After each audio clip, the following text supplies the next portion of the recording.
I never thought a DNA test would destroy my family. Then again, I never thought my mother-in-law would demand one 3 days after I gave birth. My name is Emma Chen, and until 6 months ago, I believed I had the perfect life. I'm 32 years old, a third-grade teacher at Roosevelt Elementary in Seattle. I've been teaching for 8 years now, and I still get butterflies on the first day of school. There's something magical about watching a child's face light up when they finally understand fractions, or when they read their first chapter book without help. My students call me Mrs. Morrison, and I have a jar of gold stars on my desk that I guard like treasure. I met Daniel Morrison at a coffee shop on Capitol Hill 7 years ago. He was sitting at the corner table, sketching building designs on napkins, completely oblivious to the fact that his latte had gone cold. I accidentally bumped his elbow on my way to the counter and sent his pencil flying across the room. When our eyes met, I swear time stopped. He was tall with wavy brown hair and the bluest eyes I'd ever seen, the kind of blue that reminded me of the ocean on a clear summer day. He smiled at me, and I forgot how to speak English, or any language, for that matter. "I'm so sorry," I finally managed. "Don't be," he said. That pencil was giving me trouble anyway. We talked for 3 hours that day. He told me about his work as an architect, his dream of designing sustainable homes that ordinary families could actually afford. I told him about my students, my obsession with mystery novels, and my complete inability to cook anything more complicated than pasta. "I can cook," he offered. "Maybe I could teach you sometime." That sometime turned into a first date, which turned into a second, which turned into moving in together after a year, which turned into a wedding on a rainy September afternoon with 60 guests and a cake that was slightly lopsided because Daniel insisted on making it himself. 5 years of marriage. 5 years of lazy Sunday mornings, of inside jokes, of building a life together in our little craftsman house in Ballard. Daniel designed the renovation himself, knocked down walls, added skylights, created a reading nook under the stairs that became my favorite spot in the world. When I found out I was pregnant, I cried for an hour. Happy tears, the kind that leave you exhausted and grateful, and terrified all at once. Daniel held me on our bathroom floor, both of us, staring at that little plus sign like it contained the secrets of the universe. "We're going to be parents," he whispered. "We're going to be parents," I repeated. And it felt like a prayer. Lily was born on March 15th at Swedish Medical Center, after 14 hours of labor and an epidural that I'm convinced was invented by angels. 7 pounds, 4 ounces, with a tuft of black hair and Daniel's blue eyes. She was perfect. She was everything. Those first 3 days in the hospital were a blur of feeding schedules and diaper changes and overwhelming love. Daniel stayed with me the whole time, sleeping in the uncomfortable recliner by my bed, bringing me ice chips and terrible cafeteria food, and looking at our daughter like she had hung the moon. I should have been happy. I was happy, but underneath that happiness, there was something else, a familiar tension that had been building for years. My mother-in-law was coming to visit, and Margaret Morrison never just visited. She descended. She occupied. She found fault in everything I did and made sure I knew it. The text came on our second night in the hospital. "Arriving tomorrow at 10 a.m. sharp. We need to discuss the baby. Not congratulations. Not can't wait to meet my granddaughter. Just we need to discuss the baby." I showed the message to Daniel, watching his face carefully.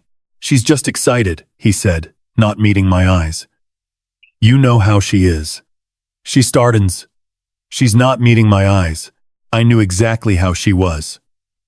That was the problem. Margaret Morrison arrived at the hospital at exactly 10 o'clock, not a minute before or after. She was the kind of woman who considered punctuality a moral virtue and lateness a character flaw. I heard her heels clicking down the hallway before I saw her sharp, precise sounds that made me instinctively straighten in my hospital bed and smooth down my unwashed hair. 3 days postpartum, I was exhausted, leaking from places I didn't know could leak, and wearing a stained hospital gown that had seen better days. Margaret, of course, looked like she had just stepped out of a Nordstrom catalog. She was 63 years old with silver hair cut in a perfect bob, pearl earrings, and a cream-colored cashmere sweater that probably cost more than my monthly salary. Her posture was impeccable, her makeup flawless, her expression carefully neutral in a way that somehow conveyed disapproval more effectively than any scowl. Daniel. She kissed her son on both cheeks, European style, a habit she had picked up during a trip to Paris 20 years ago and never let anyone forget. You look tired. Have you been eating properly? I'm fine, Mom. Come meet your granddaughter. Margaret approached the bassinet where Lily was sleeping, her heels silent now on the linoleum floor. She peered down at the baby with an expression I couldn't quite read. She has dark hair, Margaret observed. And that nose. Very distinctive. I felt my jaw tighten. Lily had my nose, my Chinese grandmother's nose, to be precise. The same nose my mother had. The same nose I saw every morning in the mirror, and loved because it connected me to a heritage I was proud of. She's beautiful, Daniel said firmly. She looks like Emma. Yes, Margaret replied, her tone suggesting this was not a compliment. She does. I should explain something about my relationship with my mother-in-law. From the moment Daniel introduced us 7 years ago, Margaret had made it clear that I was not what she had envisioned for her only son. An elementary school teacher?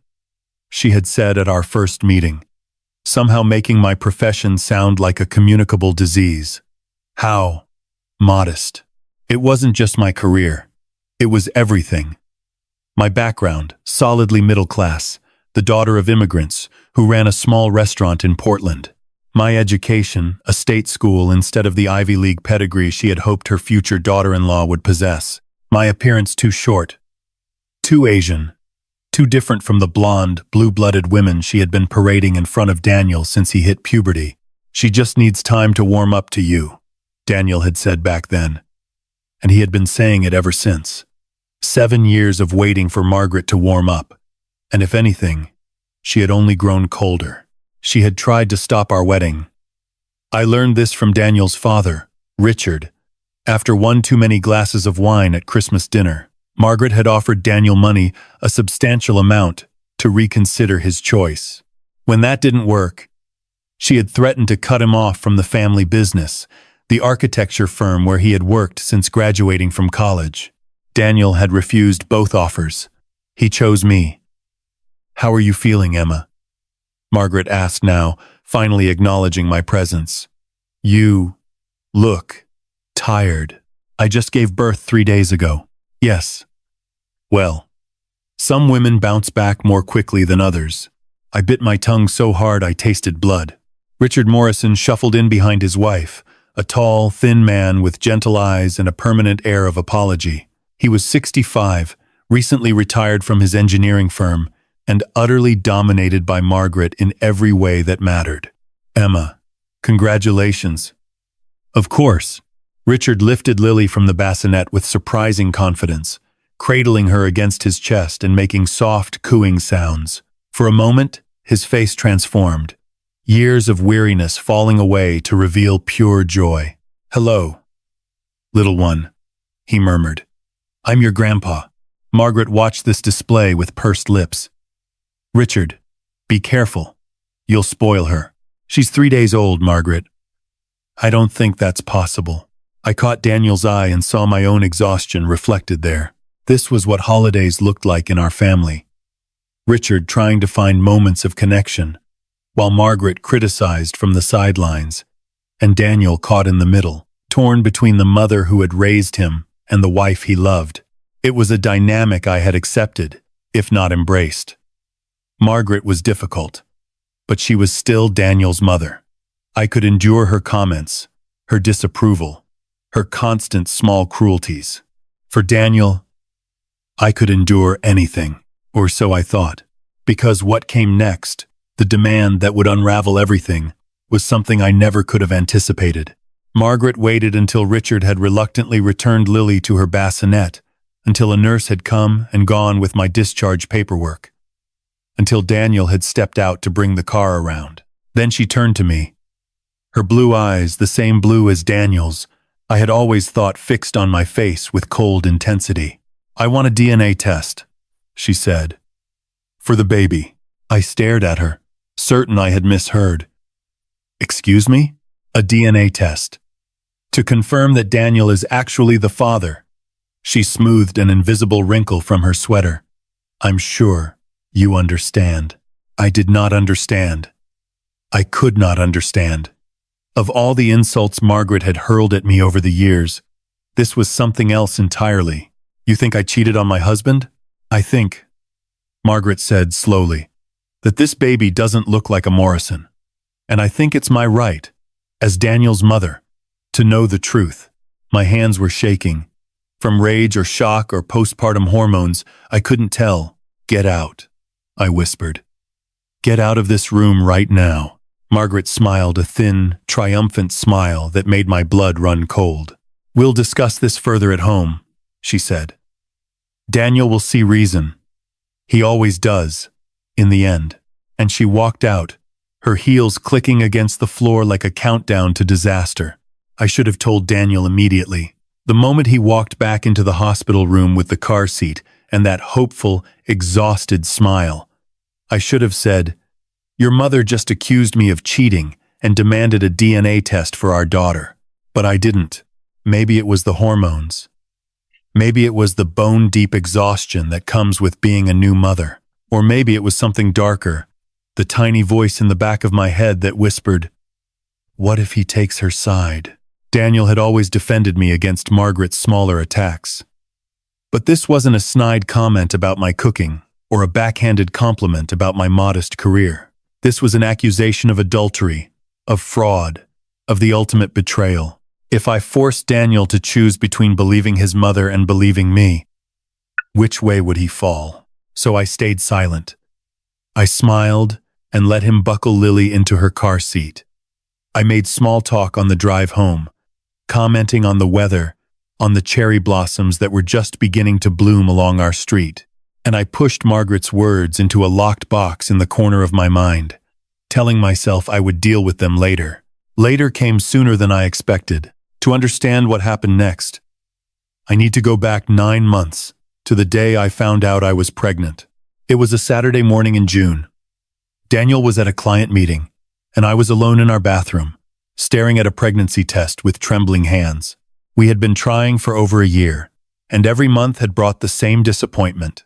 The single line, the empty womb, the growing fear that maybe it wasn't meant to be. But this time was different. This time, there were 2 lines. I called Daniel immediately, sobbing so hard he thought someone had died. When I finally choked out the words "I'm pregnant," there was a long silence on the other end of the line. "Say that again." "I'm pregnant. We're going to have a baby." He was home in 20 minutes, having broken at least 6 traffic laws. We held each other on the bathroom floor and laughed and cried and made plans. Names, nursery colors, whether to find out the sex or be surprised. It felt like the beginning of everything. I waited until the 2nd trimester to tell Margaret. Waited until the danger of miscarriage had passed, until I could feel the flutter of kicks, until the pregnancy felt real and solid and undeniable. Daniel wanted to announce it at Sunday dinner, the weekly obligation we had maintained since our wedding.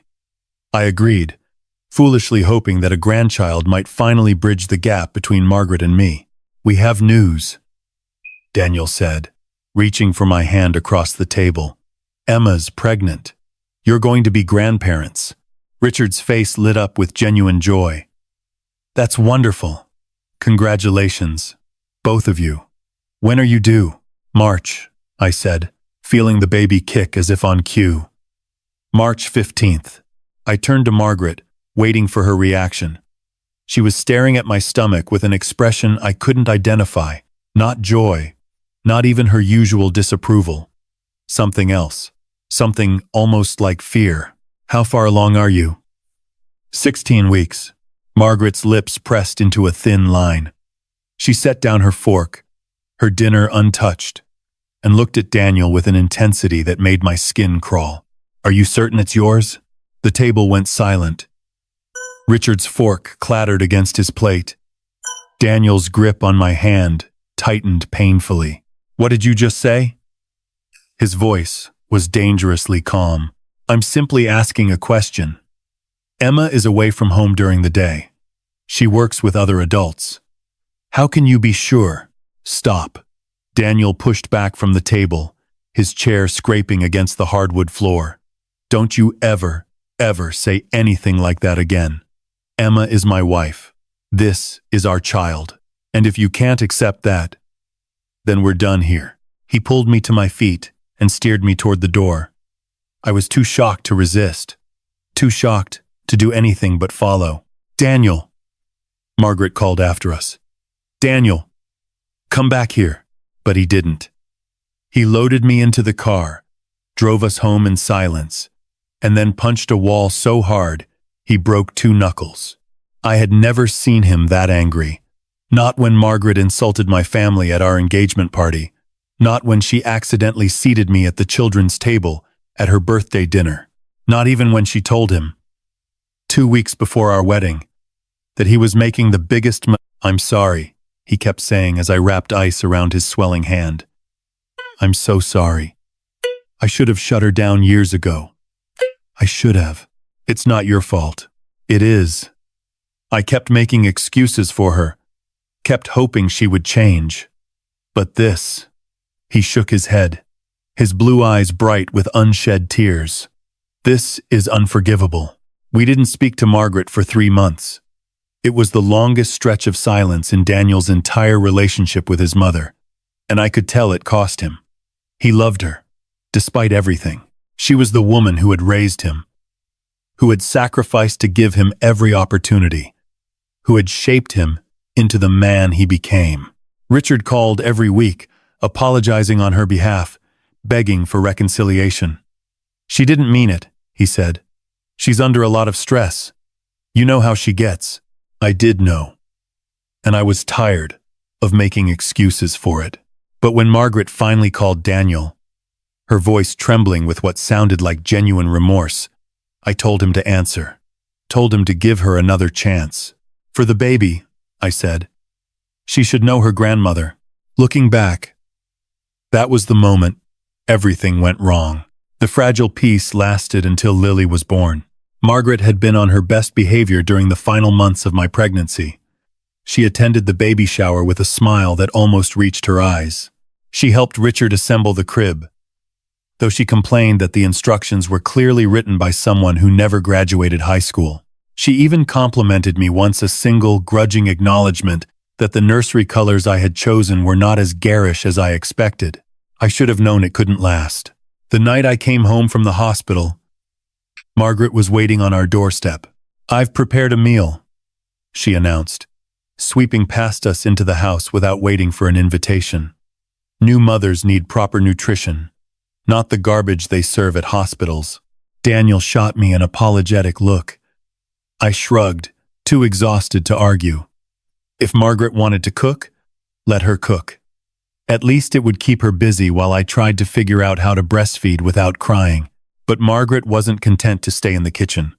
She followed me into the nursery, watched as I settled Lily into her bassinet, and hovered over my shoulder while I changed my first diaper at home. You're doing it wrong, she said. I've got it, Margaret. Obviously you don't. Or, I wouldn't need to correct you. I bit back the response that rose to my lips. Be patient, I told myself. She's trying, in her own twisted way. Maybe she really does want to help. That delusion lasted approximately 48 hours. On our second night home, Daniel's office called with an emergency. A major client was threatening to pull out of a project, and Daniel was the only architect who could salvage the relationship. He looked at me with anguished eyes, torn between his responsibilities. Go, I said. I can handle one night alone. Mom's still here. She can help. Those words would haunt me for months to come. Daniel left at 7. By 9, Lily was fed, changed, and sleeping peacefully in her bassinet. I was just settling onto the couch with a cup of tea when Margaret appeared in the doorway of the living room. We need to talk, she said. Something in her tone made my stomach clench. I set down my tea, suddenly not thirsty anymore. About what? Margaret sat in the armchair across from me, Daniel's father's chair, the one Richard used when he visited.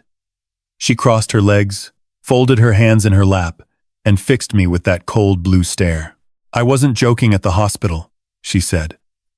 I want a DNA test for Lily, and I wasn't joking when I told you to leave, Emma. Her voice was patient, condescending, as if explaining something to a particularly slow child. I understand why you're defensive, but surely you can see this from my perspective. You're a young woman, married to a successful man from a wealthy family. The temptation to secure your position must have been considerable.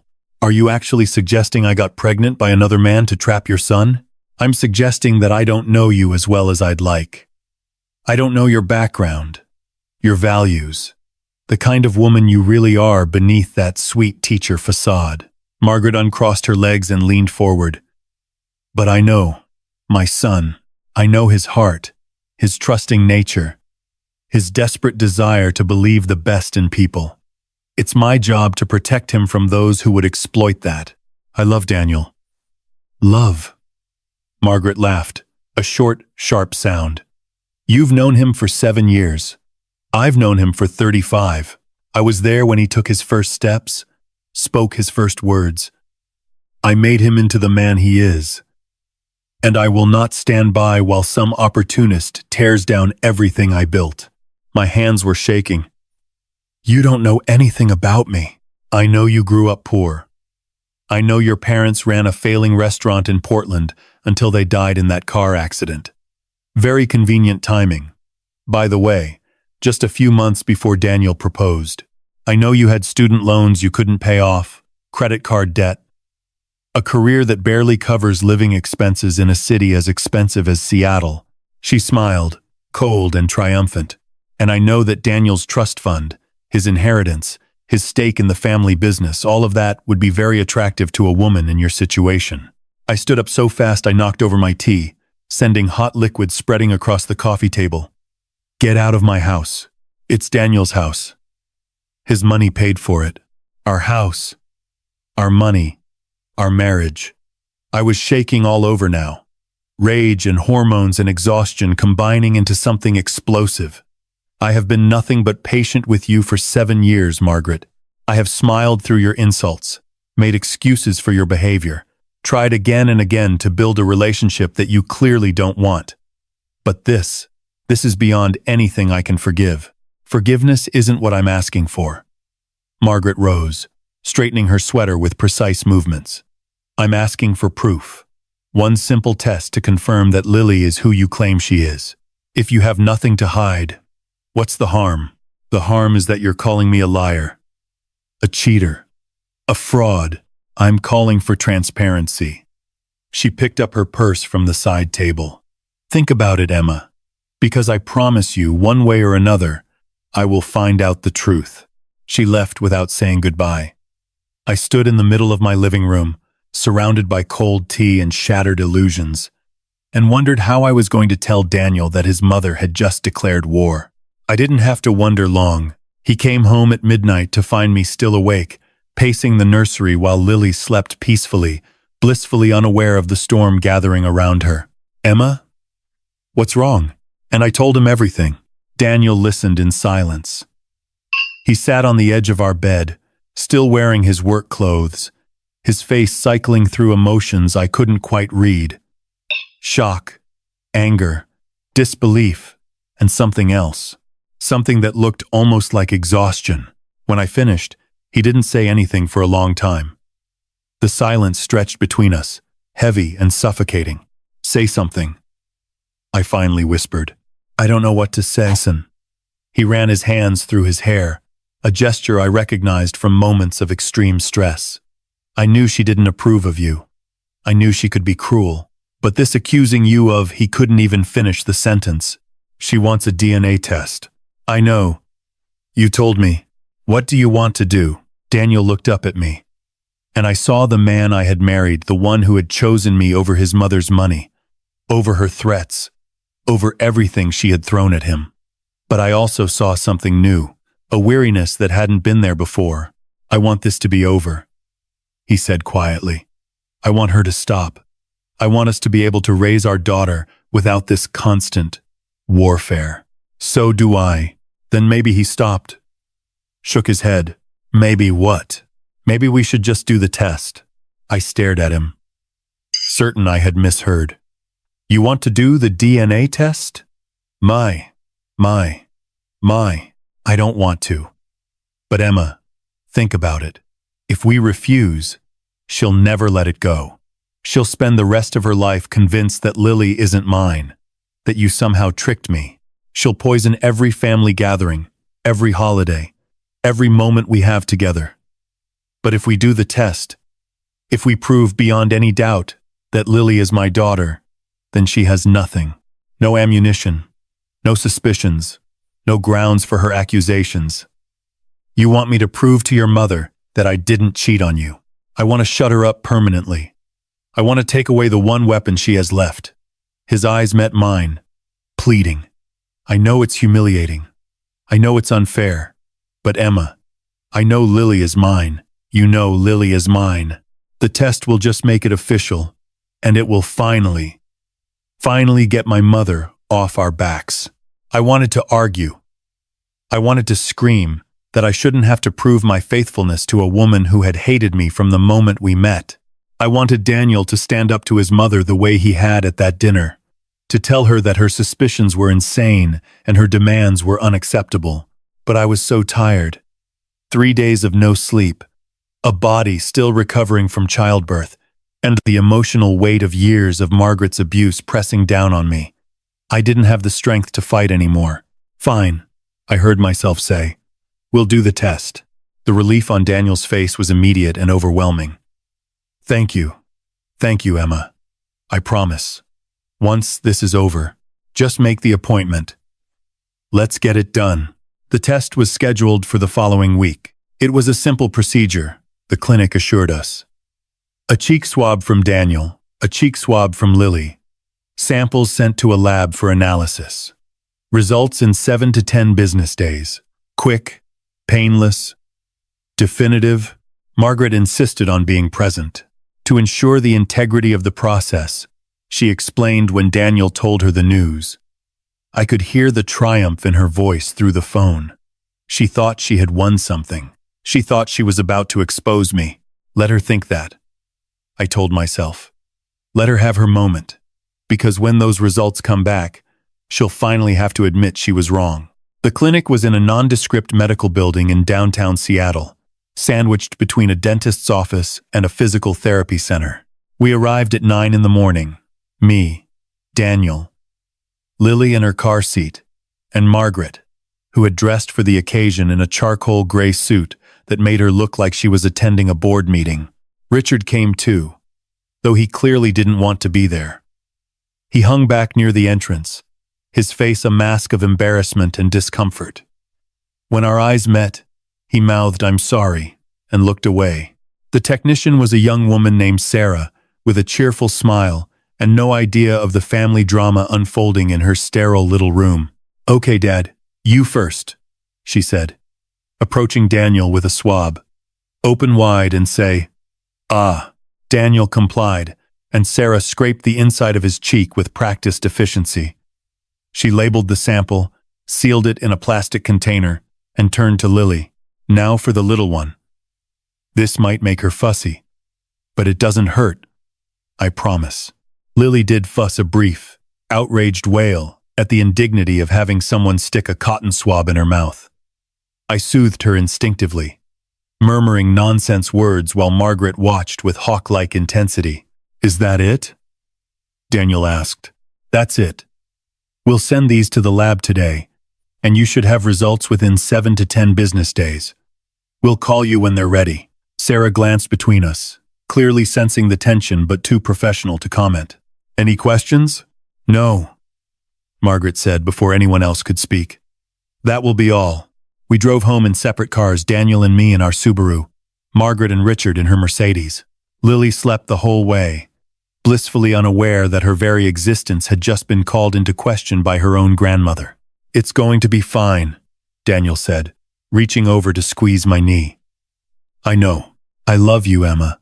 No matter what my mother thinks, no matter what anyone thinks, I know the truth. I know who you are." I wanted to believe him. I wanted to trust that this test would end Margaret's campaign against me, that we could finally move forward as a family without her shadow hanging over us. But deep in my gut, something felt wrong. Something I couldn't name, couldn't articulate, couldn't shake. 7 days later, the clinic called, and everything I thought I knew about my family came crashing down. The call came on a Tuesday afternoon. I was in the nursery, trying to convince Lily that nap time was not optional, when my phone buzzed on the changing table. The caller ID showed an unfamiliar number with a Seattle area code. "Hello, Mrs. Morrison? This is Dr. Patricia Webb from Cascade Genetic Testing. I'm calling about your family's DNA results." My heart rate spiked. "Yes, the test. Are the results ready?" There was a pause, brief, barely noticeable, but enough to make my stomach clench. "The results are complete, yes, but I'd prefer to discuss them in person rather than over the phone. Would you and your husband be available to come into the clinic this afternoon? In person? Why can't you just tell me now?" Another pause. "Mrs. Morrison, I assure you it's nothing to be alarmed about, but given the nature of the findings, I believe a face-to-face conversation would be more appropriate. Can you come in at 4 o'clock? The nature of the findings." The phrase echoed in my head, ominous and vague. "Yes," I heard myself say. "We'll be there." I called Daniel immediately after hanging up. He answered on the second ring, his voice warm and unsuspecting. "Hey, babe. Everything okay?" The clinic called. "They want us to come in to discuss the results." Silence. Then, "Come in? They can't just tell us over the phone?" Apparently not. She said something about the nature of the findings being better discussed in person. What does that mean? I don't know. My voice cracked slightly. "Daniel, what if?" "Don't."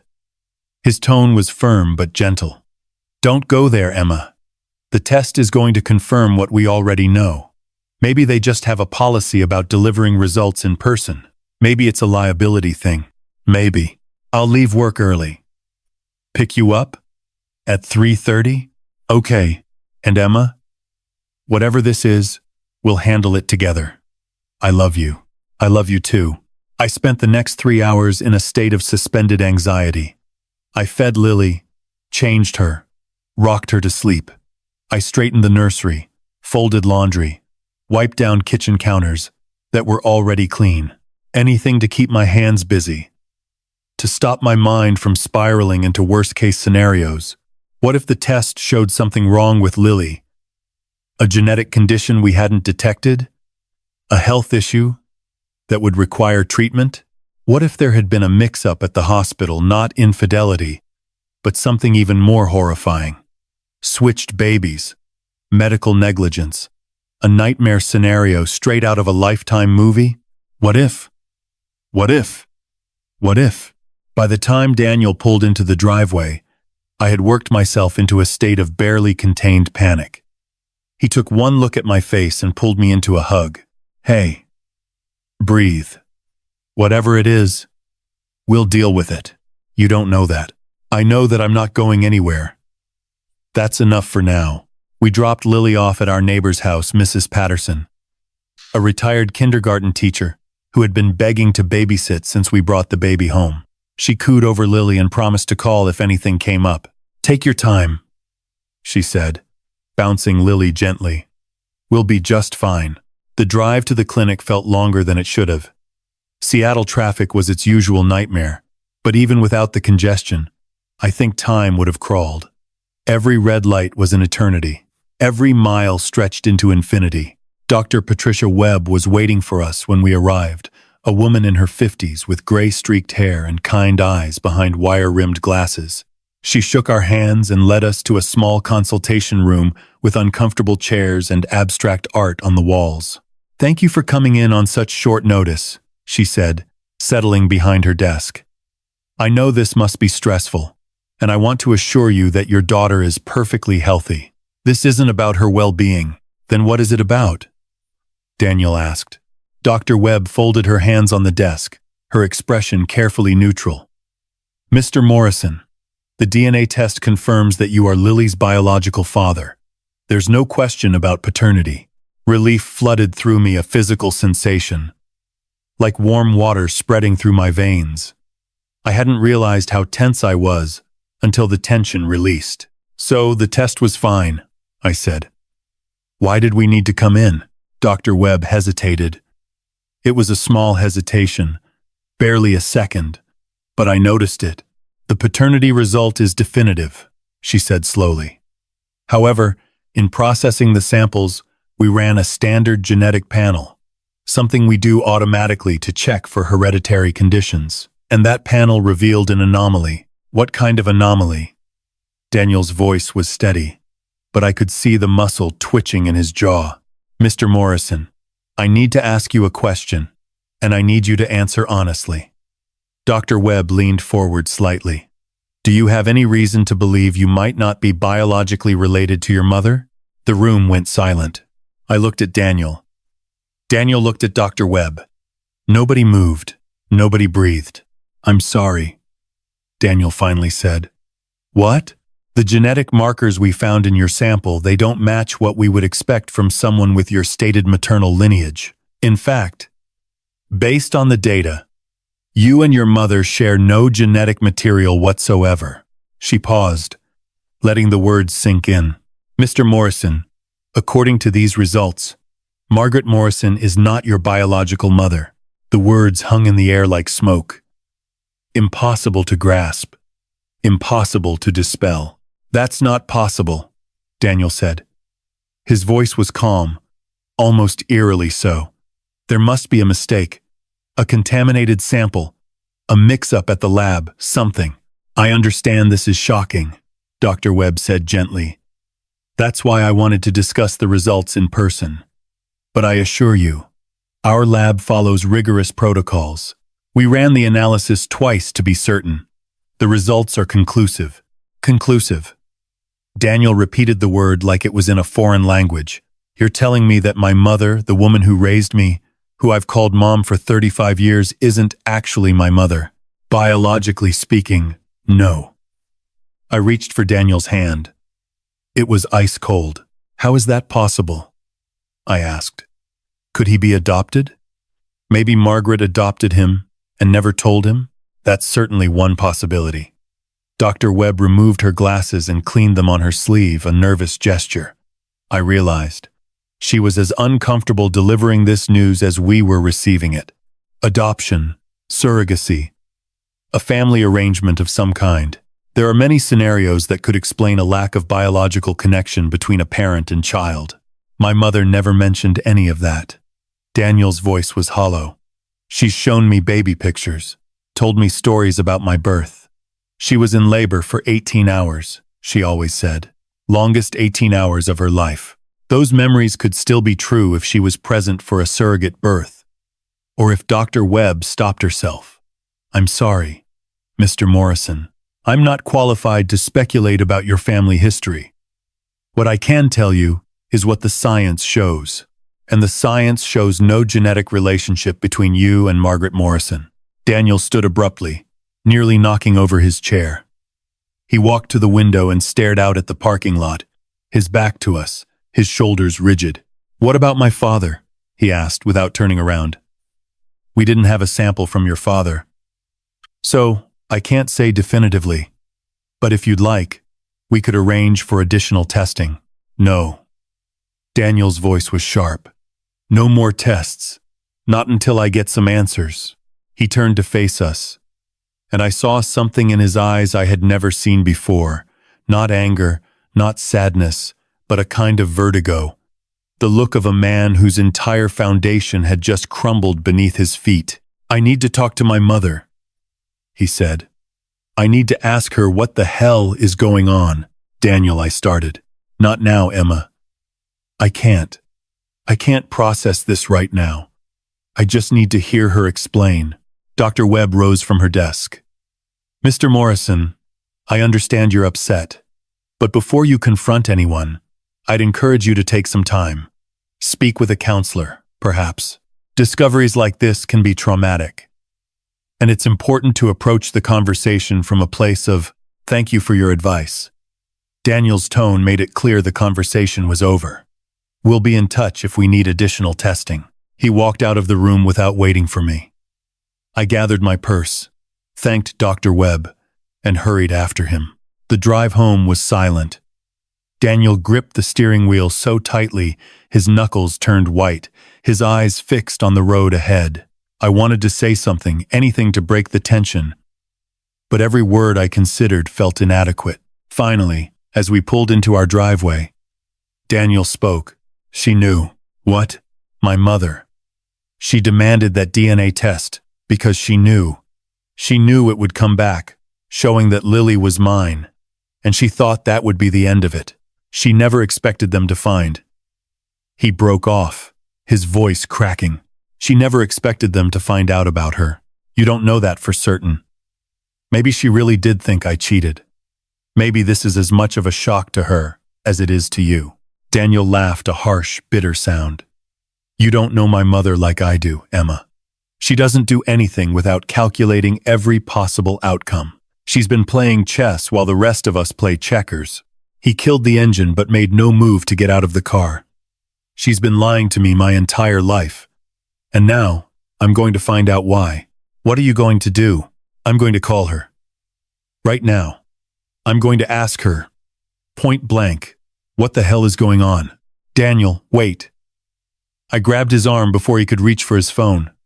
Think about this. If your mother has been hiding something this big for 35 years, she's not going to confess just because you ask. She'll deny it. Deflect. Make up some excuse. We need more information before we confront her. What kind of information? I don't know yet. But there has to be records somewhere.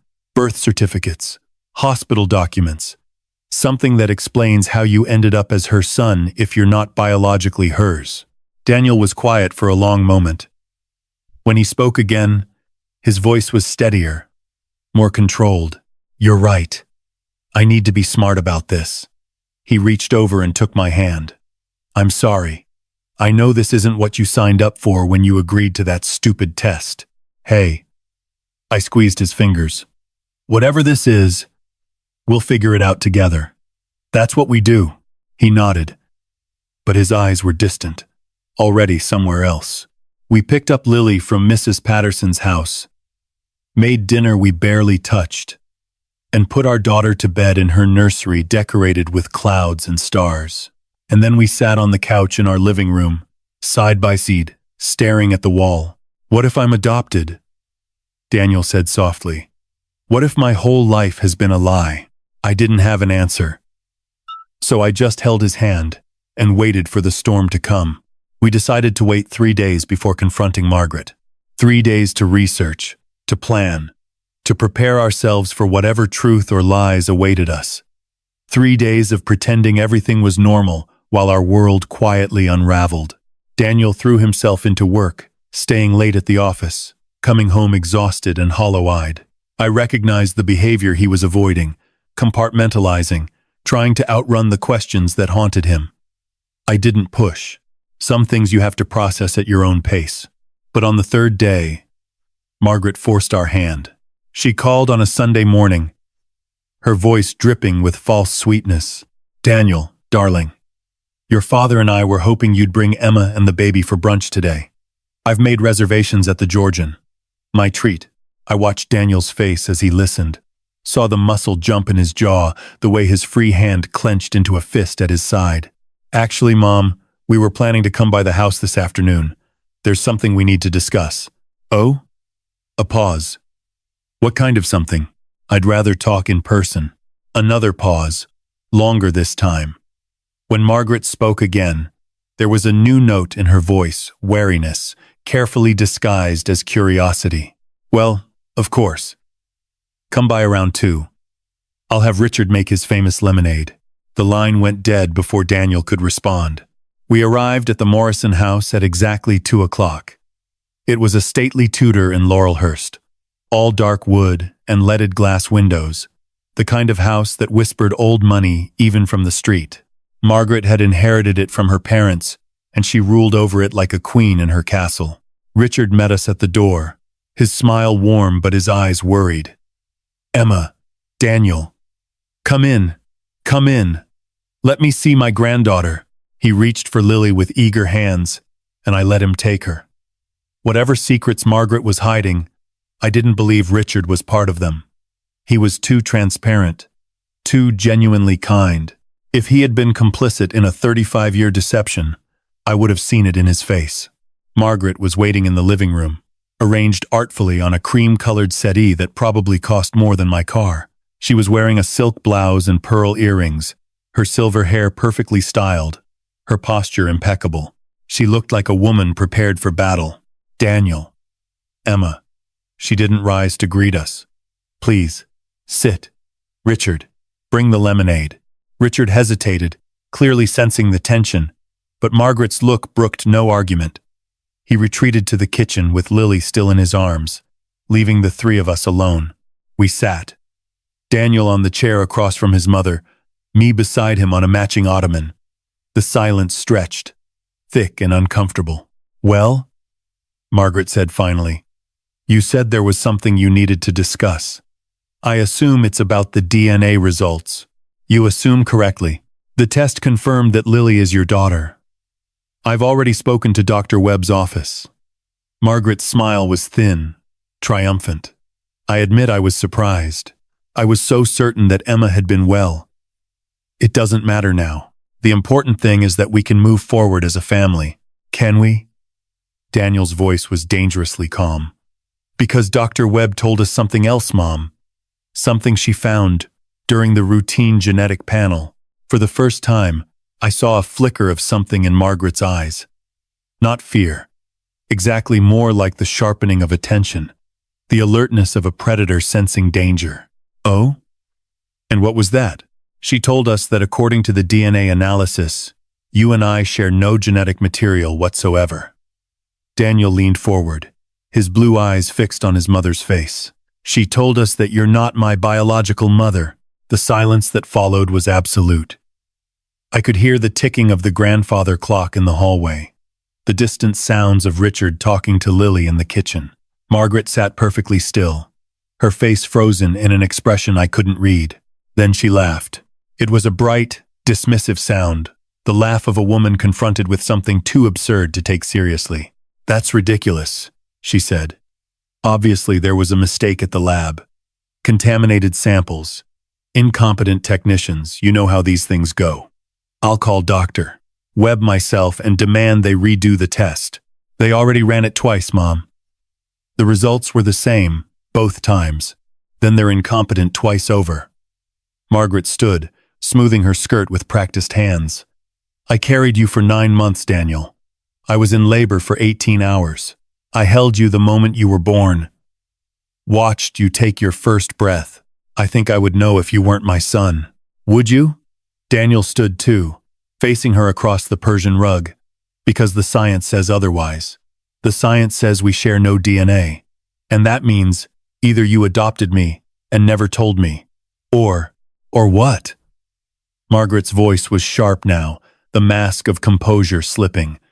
What exactly are you accusing me of? I'm not accusing you of anything. I'm asking for an explanation. My explanation is that the test is wrong. These labs make mistakes all the time, and I will not stand here in my own home and be interrogated like a criminal by my own son. She turned to me, her eyes blazing. This is your doing, isn't it? You couldn't stand that the DNA test proved you were faithful, so you had to find some other way to cause drama. Margaret, I started. Don't. She held up a hand. Don't you dare speak to me. I have tolerated you for 7 years. Emma, I have watched you worm your way into my son's life, isolate him from his family, turn him against his own mother. But this attempt to make him question his very identity, this is beyond anything I thought even you were capable of. Mom, that's enough. Daniel's voice cracked like a whip. Emma has nothing to do with this. She didn't create those results, she just sat next to me while the doctor explained them. The only person who can explain what they mean is you. Margaret's chest heaved. For a moment, I thought she might actually tell the truth. I might finally crack under the pressure and reveal whatever secret she had been hiding for 35 years. Instead, she straightened her spine, lifted her chin, and looked at her son with cold, unwavering eyes. "Get out of my house," she said quietly. "Both of you. And don't come back until you're ready to apologize for this disgraceful accusation." Daniel stared at her for a long moment. Then he nodded slowly, as if something had just been confirmed. "Richard," he called toward the kitchen. "We're leaving." His father appeared in the doorway, the baby cradled against his chest, his face pale and stricken. "Daniel, please," he said. "Let's all just calm down. And not this time, Dad." Daniel took Lily from his father's arms, his movements gentle despite the fury radiating from every line of his body. "Not this time." We walked out of the Morrison house without looking back. But as I climbed into the car, I glanced up at the living room window. Margaret was standing there, watching us leave. And the expression on her face wasn't anger, it was fear. Daniel didn't speak on the drive home. He gripped the steering wheel with white-knuckled intensity, his jaw clenched, his eyes fixed on the road. In the back seat, Lily slept peacefully in her car seat, oblivious to the earthquake that had just torn through her family. When we pulled into our driveway, Daniel killed the engine, but didn't move to get out. "She's lying," he said finally. "I saw it in her eyes. She knows something. I saw it too. The way she deflected, attacked you, threw us out, that's not how an innocent person reacts." He turned to face me. "An innocent person asks questions. They want to understand the mistake, figure out what went wrong. They don't go on the offensive." "No, they don't. I need to know the truth, Emma. I need to know who I am." I reached over and took his hand. "Then we find out. Whatever it takes."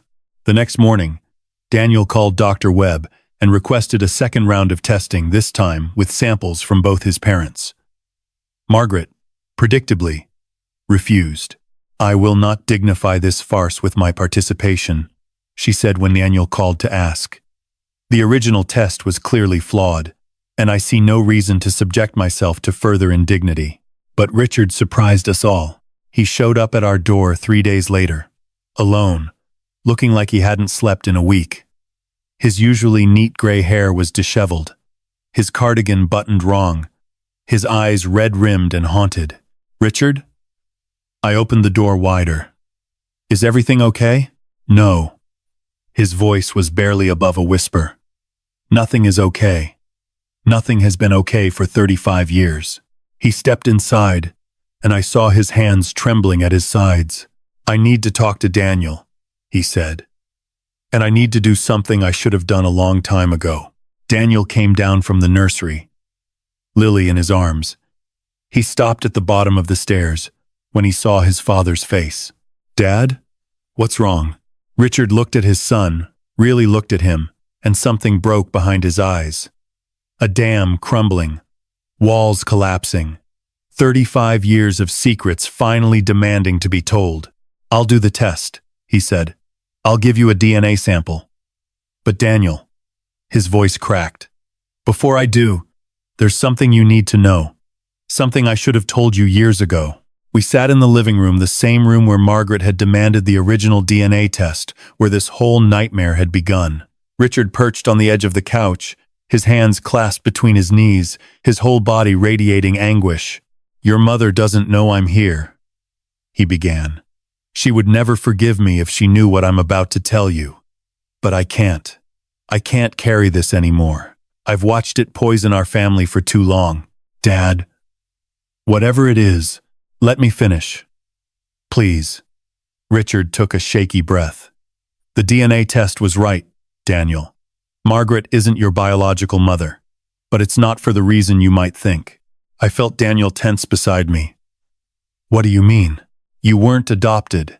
There was no surrogate, no family arrangement. Richard's eyes filled with tears.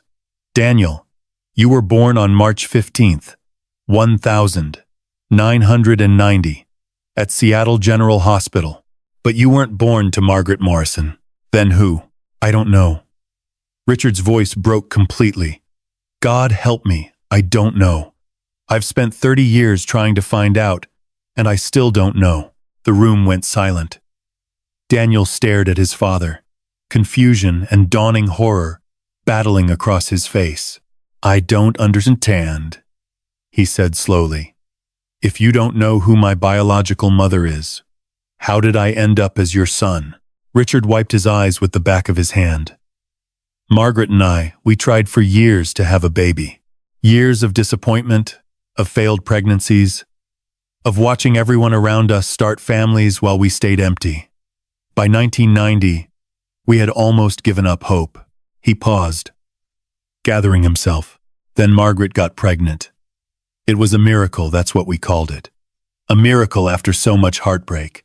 She was so happy, Daniel, happier than I'd ever seen her. She decorated the nursery, bought clothes, planned your whole life before you were even born, but something went wrong. I said quietly. Richard nodded, fresh tears spilling down his cheeks. The baby came early, 7 weeks premature. Margaret went into labor in the middle of the night, and by the time we got to the hospital, he stopped, his whole body shuddering. Our son was born at 3:47 a.m. on March 15th, 1990. Daniel made a sound, a small, wounded noise that cut through me like a knife. Margaret was devastated, inconsolable. They sedated her, and she slept through the rest of the night. But I couldn't sleep. I sat in the waiting room, holding our dead son's hospital bracelet, trying to figure out how I was going to tell her when she woke up. Richard looked up at Daniel, his eyes haunted. And then Margaret came to find me. It was just after dawn. She was dressed, calm, smiling. She had a baby in her arms, a healthy, beautiful baby boy, with blue eyes and a full head of hair.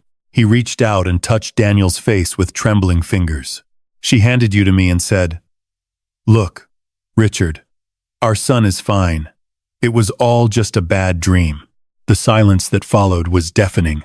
Daniel sat frozen, his face drained of color, his eyes fixed on his father with an expression of pure incomprehension. I reached for his hand, but he didn't seem to notice my touch. "I don't understand," Daniel finally whispered. "Are you saying Mom just found a baby? In the hospital?" "I'm saying I don't know what happened." Richard's voice was raw, scraped clean of any pretense. "All I know is that our son died that night, and a few hours later, Margaret appeared with you, a different baby, a healthy baby. And she looked me in the eye and told me it had all been a nightmare." "And you believed her?" "I wanted to believe her." Richard buried his face in his hands. "You have to understand, Margaret was fragile. Mentally, emotionally, the years of trying, the miscarriages, the disappointment, it had broken something in her. I was terrified that if I pushed back, if I questioned her too hard, she would shatter completely. So you just went along with it?" Daniel's voice rose, cracking with emotion. "You took home a baby that wasn't yours, raised him for 35 years, and never asked any questions?" "I asked questions. Carefully, gently, when I thought she could handle it. But every time I tried to bring up that night, Margaret would shut down. She would look at me with these cold, empty eyes and say, 'I don't know what you're talking about, Richard. Daniel is our son. He's always been our son.'" Richard lifted his head, and I saw decades of guilt and fear written across his features. After a while, I stopped asking. I told myself, it didn't matter where you came from. You were ours. We loved you, and that was enough. I convinced myself that whatever Margaret had done, She had done out of love, out of desperation. But you knew, Daniel said quietly. All this time, you knew I wasn't really your son. You are my son. Richard's voice broke. In every way that matters, Daniel. You are my son. I changed your diapers, taught you to ride a bike, stayed up all night when you had nightmares. I walked you to your first day of kindergarten and cried when you graduated college. Biology doesn't make a father. Love does. But biology tells the truth. Daniel pulled away from me, standing abruptly. He paced to the window and stood with his back to us, his shoulders shaking. 35 years. 35 years of lies. And you never thought I deserved to know? I was afraid. The admission came out as barely more than a breath. Afraid of what it would mean for our family. Afraid of what might happen to Margaret if the truth came out. Afraid of losing you. Well, congratulations, Dad. You've lost me anyway. The words hung in the air like a death sentence. Richard flinched, as if he'd been struck. Daniel, I started. Don't. He turned to face us, and I saw tears streaming down his face. Tears of rage, of grief, of something that went deeper than I could fathom. Don't try to smooth this over, Emma. Don't tell me everything's going to be okay. Because my entire life, everything I thought I knew about myself, my family, my history, it's all been a lie. Not all of it, I said softly. I'm real. Lily is real. Our life together is real. For a moment, his expression softened. Then, it hardened again. I need to find out the truth.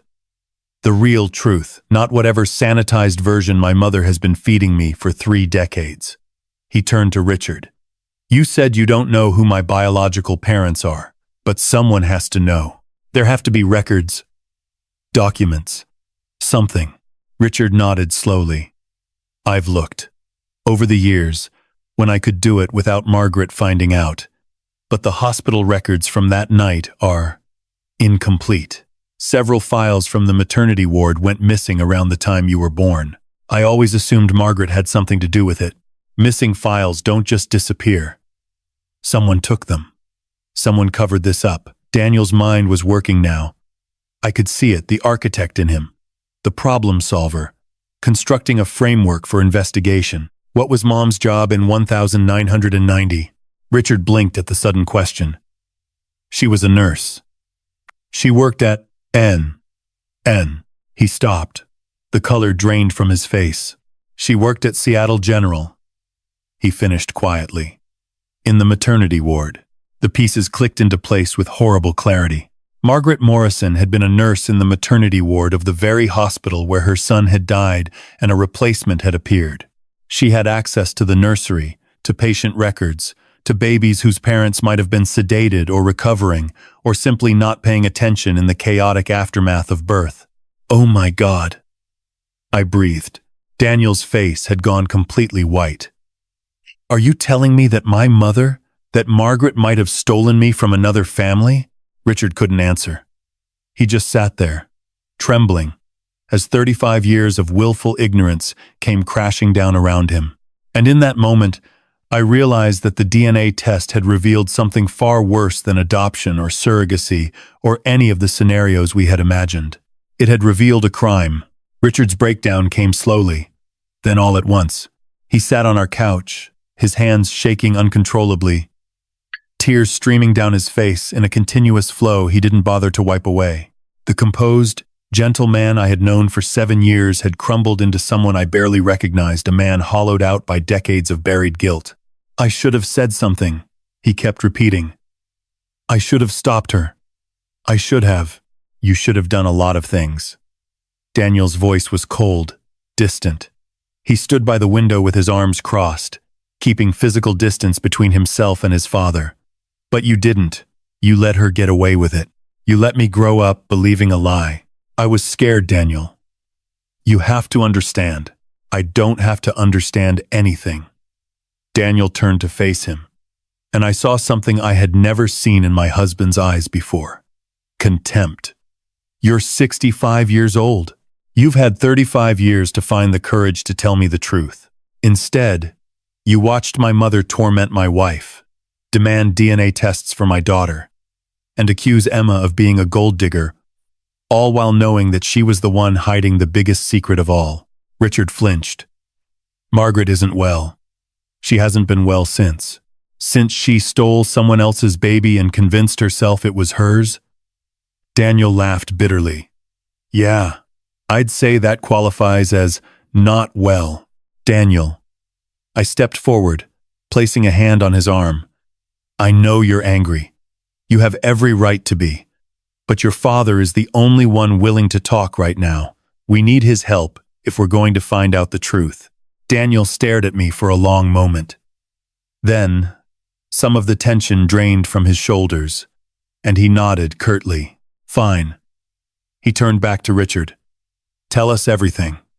From the beginning. And don't leave anything out. Richard drew a shuddering breath and began.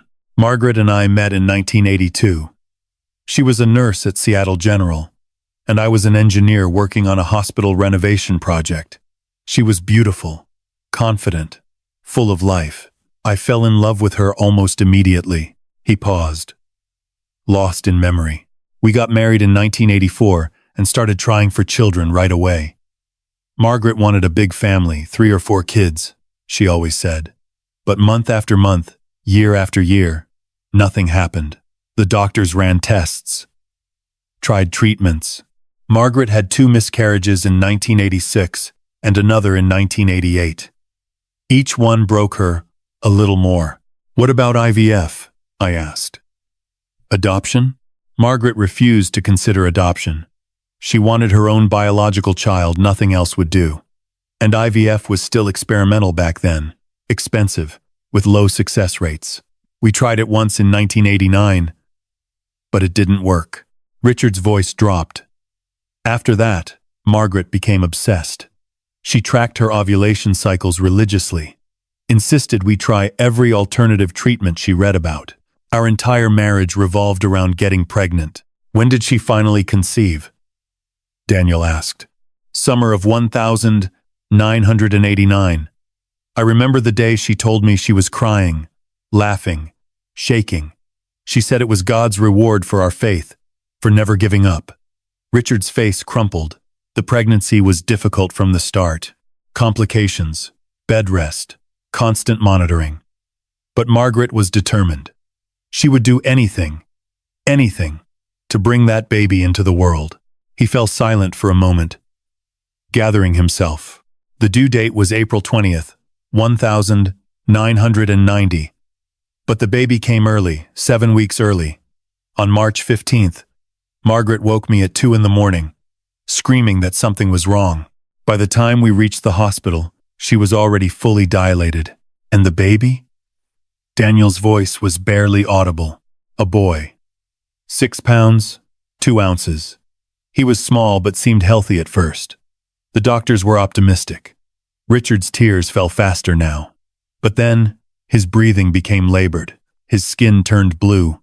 They rushed him to the NICU. And Margaret was sedated because she was hysterical, inconsolable. The doctors told me to prepare for the worst. He looked up at Daniel, his eyes swimming with grief. He died at 6:03 a.m. They let me hold him for a few minutes before they took him away. He was so small, Daniel, so perfect. We were going to name him Michael. The name hung in the air, the name of a brother Daniel had never known. A life that had ended before it truly began. What happened next? I asked, gently. I sat in the waiting room for hours. I couldn't bring myself to go back to Margaret's room, couldn't face telling her when she woke up. Around 8 o'clock, a nurse came to find me. She said Margaret was awake and asking for me. Richard closed his eyes. When I got to her room, she was sitting up in bed, perfectly calm, and she was holding a baby. A different baby, bigger, healthier, with a full head of dark hair and blue eyes wide open. Me, Daniel said flatly. You. Richard opened his eyes. She looked at me and smiled this serene, peaceful smile and said, Look, Richard, our son is fine. They made a mistake earlier. He just needed some time in the incubator. But he's perfect now. Isn't he perfect? And you didn't question it? I tried. I said, Margaret, the baby who died. And she cut me off. Her face went completely blank, like a mask dropping over her features, and she said, I don't know what you're talking about. This is our son. This has always been our son. Richard's voice cracked. She said it with such conviction, Daniel. Such absolute certainty. And I was so exhausted, so grief-stricken, so desperate to believe that maybe the doctors had made a mistake, that maybe our baby really was alive after all. So I let myself believe her.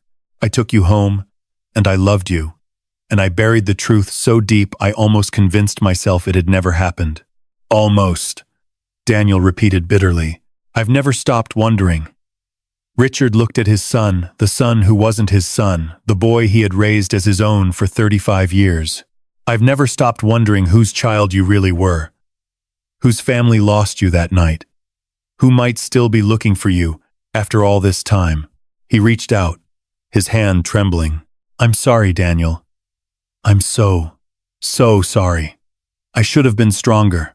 I should have protected you from the truth instead of protecting your mother from accountability. Daniel stared at his father's outstretched hand, but didn't take it. The time for apologies is over, he said quietly. Now, it's time for answers. The next few hours were the longest of my life. Richard sat at our kitchen table, a cup of cold coffee untouched in front of him, while Daniel and I peppered him with questions. Every answer led to more questions. Every revelation uncovered new layers of deception.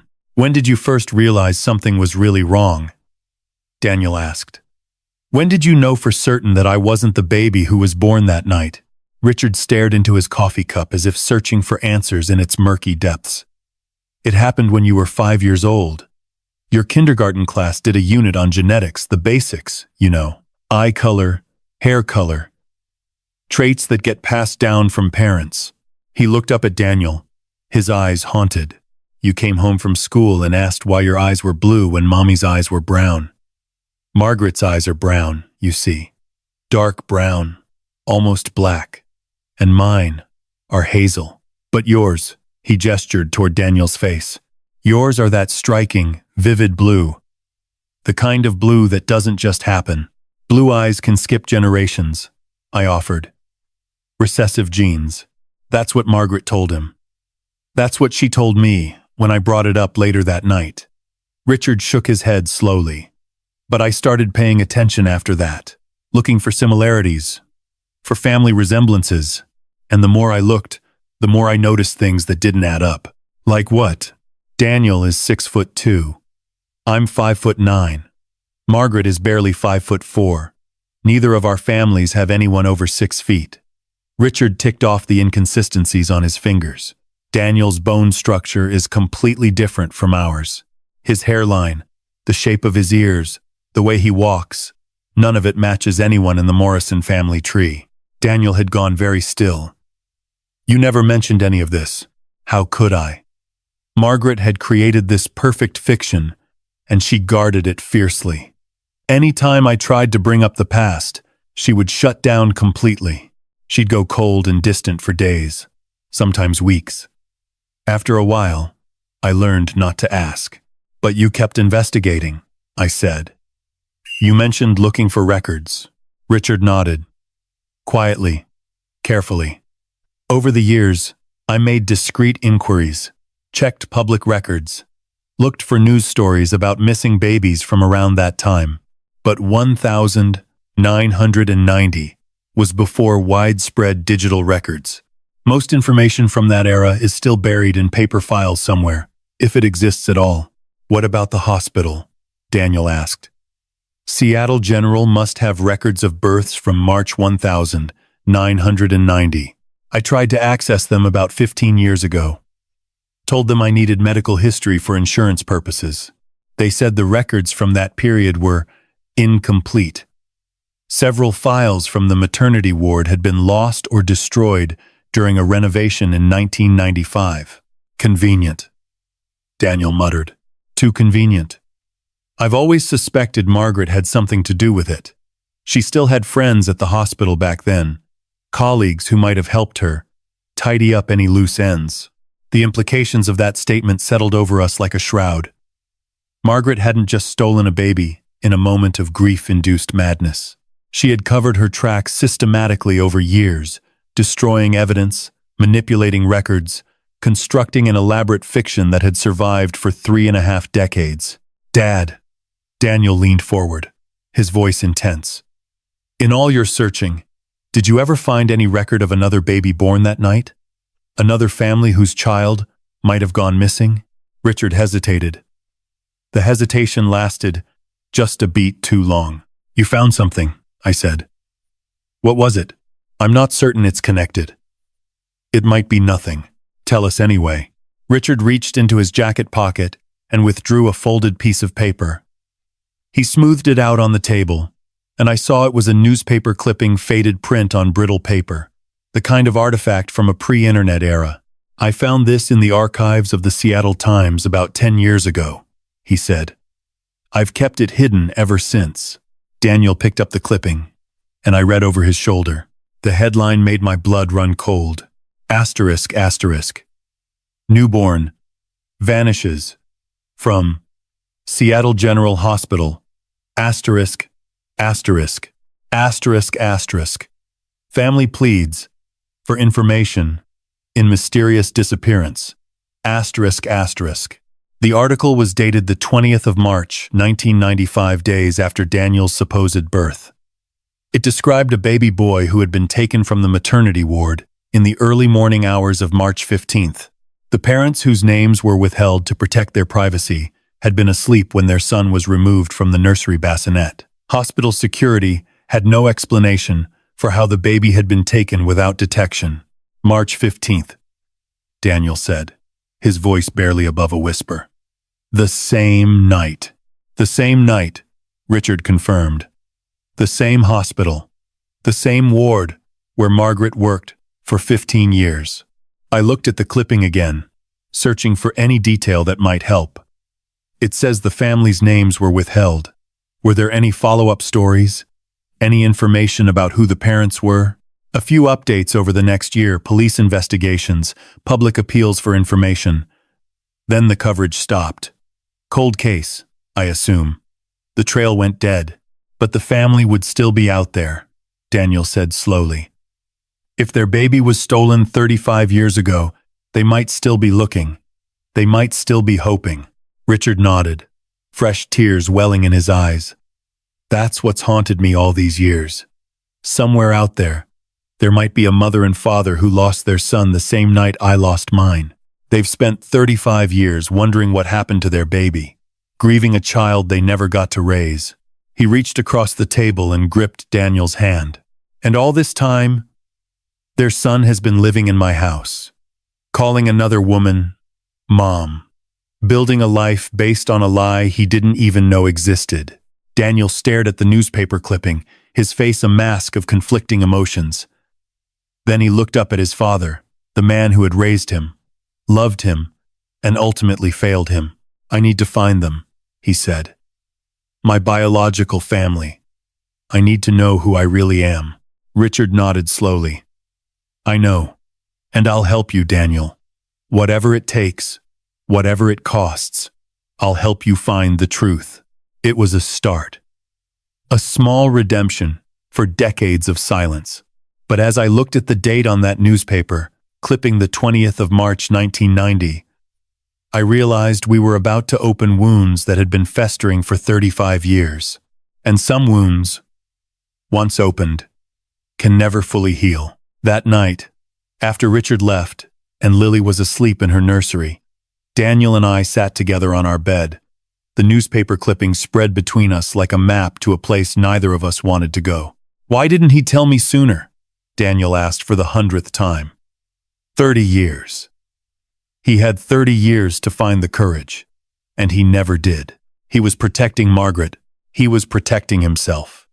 Daniel's voice was bitter. He didn't want to face what she'd done, because that would mean facing what he'd allowed. It's easier to live with a comfortable lie than a painful truth, I couldn't argue with that. Richard's silence had been cowardice dressed up as love, a betrayal wrapped in the guise of protection. But I also understood, in some small way, how it had happened. How easy it would have been to look at a healthy baby boy, to hold him in your arms after losing your own child, and choose to believe the impossible rather than face the unbearable. "What are you going to do?" I asked. Daniel was quiet for a long moment. "I need to find them. My biological parents, whoever they are. They deserve to know what happened to their son. And if they don't want to be found? If they've moved on, built new lives, accepted their loss, then at least they'll have closure." He turned to face me, his blue eyes, those striking blue eyes that didn't match anyone in the Morrison family, filled with determination. "Emma, imagine if someone took Lily. Imagine if she just vanished one night, and we spent the rest of our lives not knowing whether she was alive or dead, happy or suffering. Wouldn't you want to know, even if it was decades later? Wouldn't you want answers?" The thought made my stomach clench.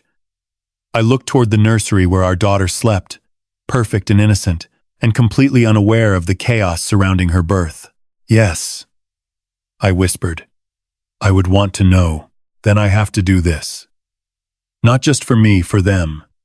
For the family that lost me." I nodded slowly. "Where do we start?" Daniel looked at the newspaper clipping again.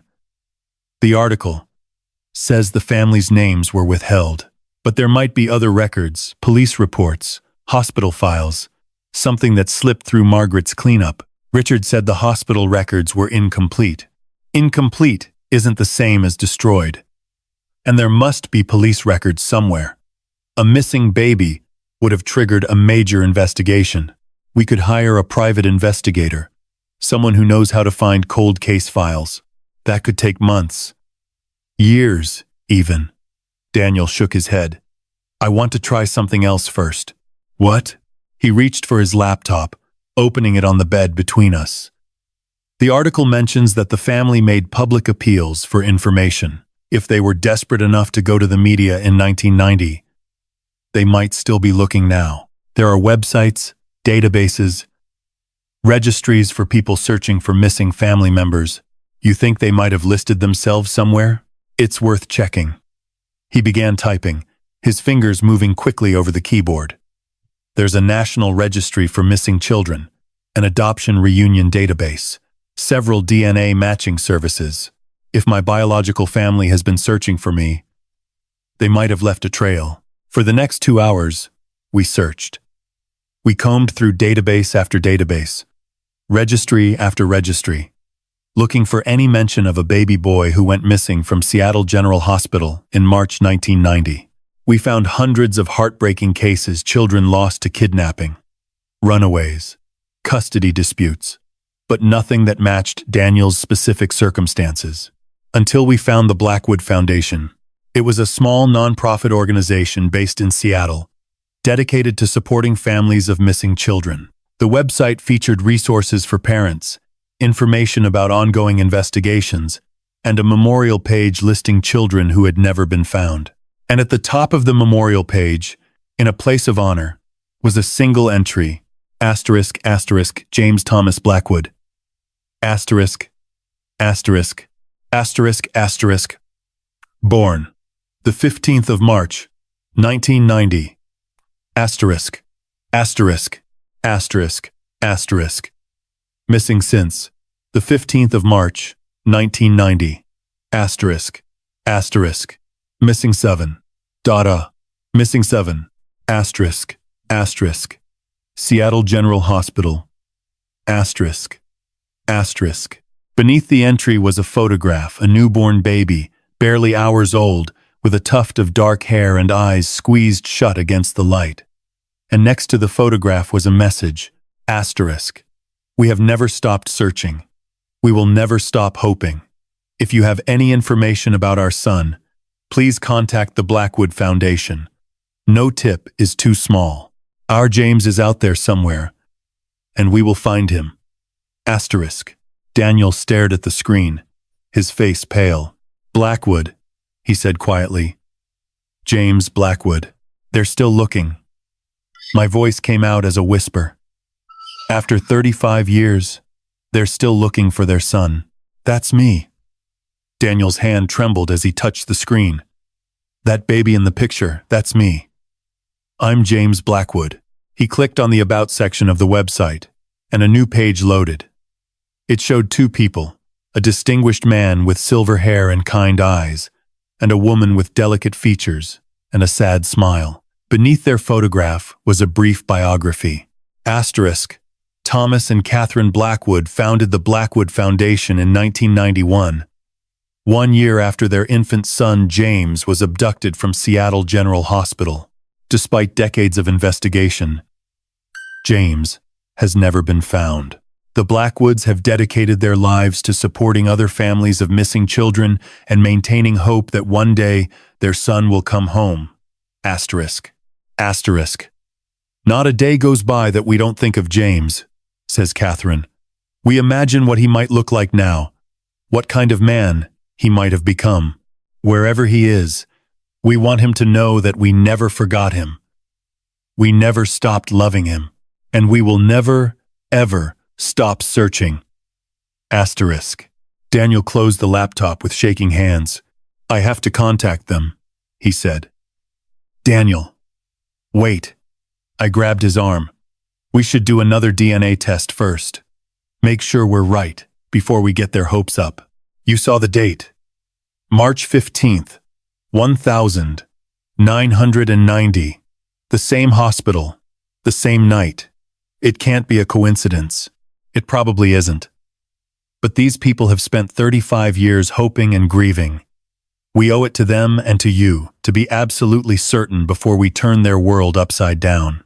Daniel stared at me, the war between urgency and caution playing across his face. Finally, he nodded. You're right. We do this properly. He took a deep breath. But Emma, if I am their son, if I really am James Blackwood, then everything changes. My name, my identity, my entire history, not everything. I took his face in my hands, forcing him to meet my eyes. You're still the man I married, still Lily's father, still the person I fell in love with 7 years ago. No DNA test, no buried secret, no revelation from the past can change that. He pulled me close, burying his face in my hair. I don't know what I would do without you, he murmured. You'll never have to find out. We held each other in the darkness, two people clinging together at the edge of an abyss. Tomorrow, we would begin the process of confirming Daniel's identity. Tomorrow, we would take the first steps toward reuniting him with the family he had never known. But tonight, we simply held on to each other, to our daughter, to the life we had built together. Whatever came next, we would face it as a family, the only family that truly mattered. The next morning, I began my own investigation. Daniel had taken a personal day from work, spending hours on the phone with genetic testing companies and adoption reunion services. He was focused on the scientific approach, DNA matches, database searches, official channels. But I knew from years of teaching curious third graders that sometimes the best answers come from unexpected places. While Daniel made calls in the kitchen, I set up my laptop in the nursery, Lily sleeping peacefully in her bassinet beside me. I started where any good researcher would, with Margaret Morrison herself. I had known my mother-in-law for 7 years, but I realized I knew almost nothing about her life before Daniel. She rarely spoke about her past, deflecting personal questions with practiced ease. Now I understood why. I typed her name into the search bar and began digging. Margaret Ellen Morrison, née Hartley. Born 1,962 inches, Tacoma, Washington. Graduated from the University of Washington School of Nursing in 1984. Married Richard Morrison in 1984. Employed at Seattle General Hospital from 1984 to 1997. The employment dates caught my attention. She had worked at the hospital until 1997, 7 years after Daniel's birth, 7 years after the disappearance of James Blackwood. Had she stayed to monitor the investigation? To ensure her secret remained buried, I searched for her nursing license records and found something interesting. In 1997, Margaret had voluntarily surrendered her nursing license, citing personal reasons. No disciplinary action, no formal complaints, just a quiet exit from a career she had built over 13 years. What had happened in 1997 to make her leave? I dug deeper, searching through old newspaper archives, hospital records, anything that might shed light on Margaret's departure. After an hour of fruitless searching, I found a small article buried in the back pages of the Seattle Post-Intelligencer, dated September 1997. Asterisk. Seattle General announces maternity ward renovation. Asterisk. $2.3 million. Project to modernize facilities. Asterisk. The article described a major renovation of the maternity ward, including new security systems, updated nursery facilities, and the digitization of patient records. It mentioned that several longtime nurses had chosen to retire or transfer ahead of the construction. The timing couldn't be coincidental. The renovation that destroyed the 1,990 records happened in 1997, the same year Margaret left her job. Had she orchestrated the renovation to cover her tracks? Or had she simply fled before the modernization could expose her crimes? I made a note to investigate the renovation further and moved on. The Blackwood Foundation website had provided the names of Daniel's possible biological parents, Thomas and Catherine Blackwood. Now, I needed to learn everything I could about them. Thomas Blackwood turned out to be surprisingly easy to research. He was the founder and CEO of Blackwood Development, a successful real estate company that had built much of Seattle's waterfront district over the past 4 decades. His net worth was estimated at over $50 million. He sat on the boards of several charitable organizations and was a well-known philanthropist. Catherine Blackwood was more private. Her maiden name was Catherine Chen Blackwood, and she had been a concert pianist before her son's disappearance. After 1990, she had largely retreated from public life, devoting herself to the foundation and her family. Chen. My own surname. The coincidence made my skin prickle. I found a few photographs of the Blackwoods at charity events. Thomas, tall and distinguished with silver hair, Catherine elegant and reserved with delicate features. In every picture, there was something sad behind their smiles. A shadow that never quite lifted. 35 years of not knowing.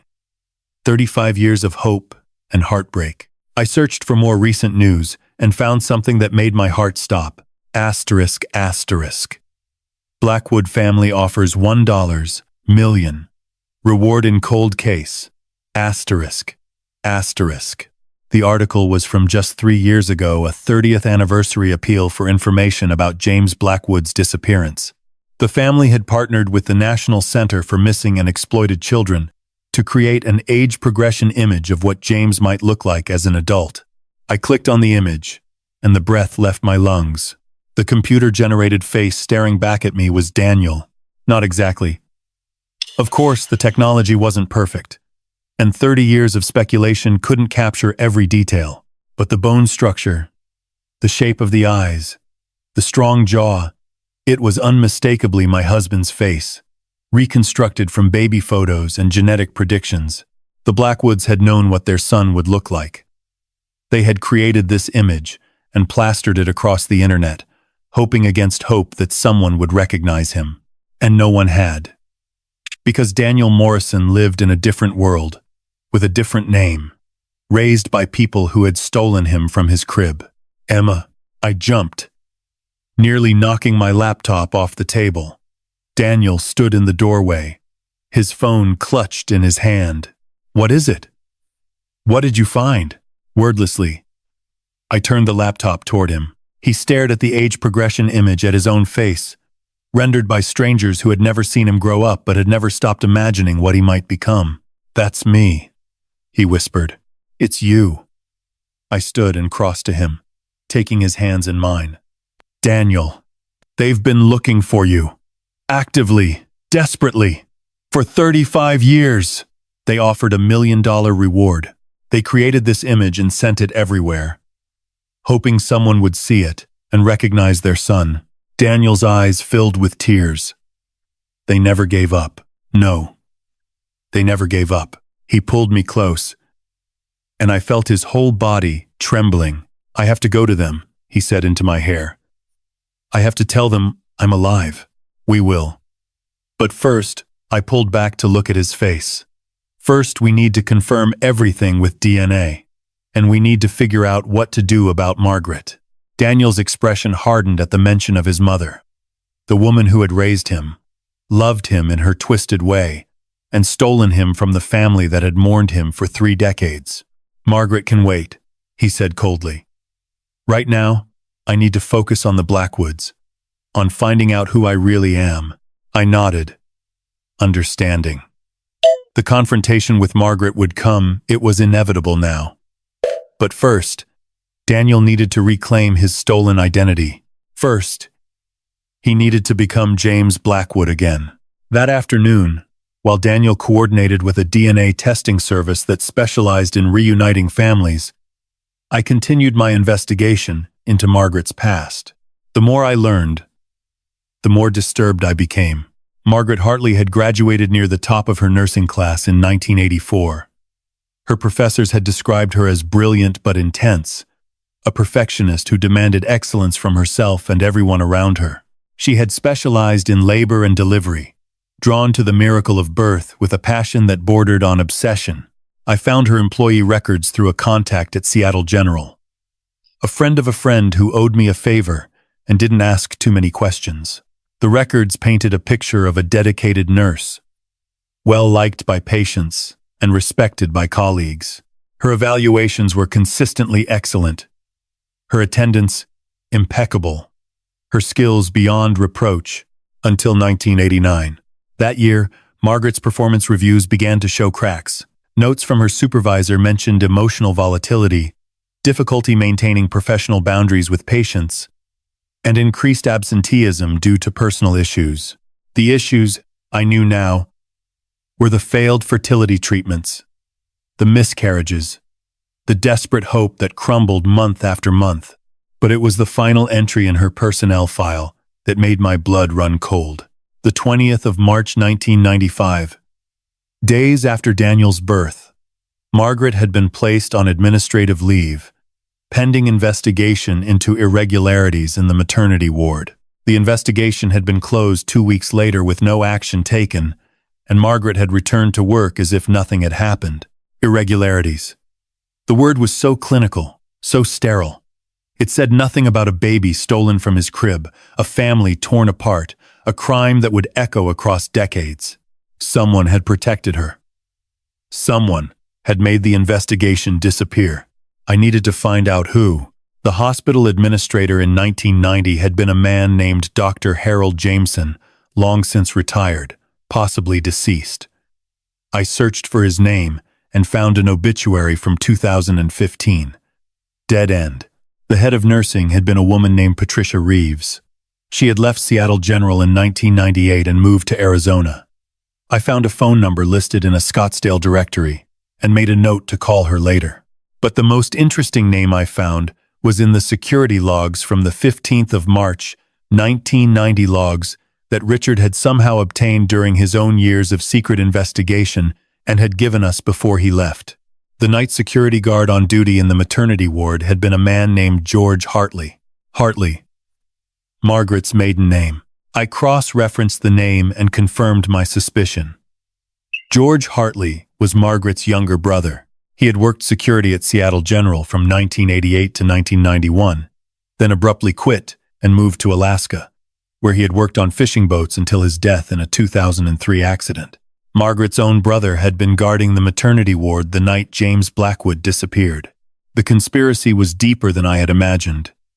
Margaret hadn't acted alone, she had had help. Her brother had likely disabled security, looked the other way, or actively assisted in the abduction. The investigation had been shut down because someone inside the hospital had ensured it would go nowhere. I printed out everything I had found and organized it into a folder. The evidence was circumstantial, but damning, a web of connections and coincidences that pointed unmistakably to Margaret Morrison. When Daniel came into the room, I showed him what I had discovered. Her brother was the security guard, he said flatly, staring at the documents. Her own brother helped her steal me. It looks that way. He died in 2003, so we can't question him.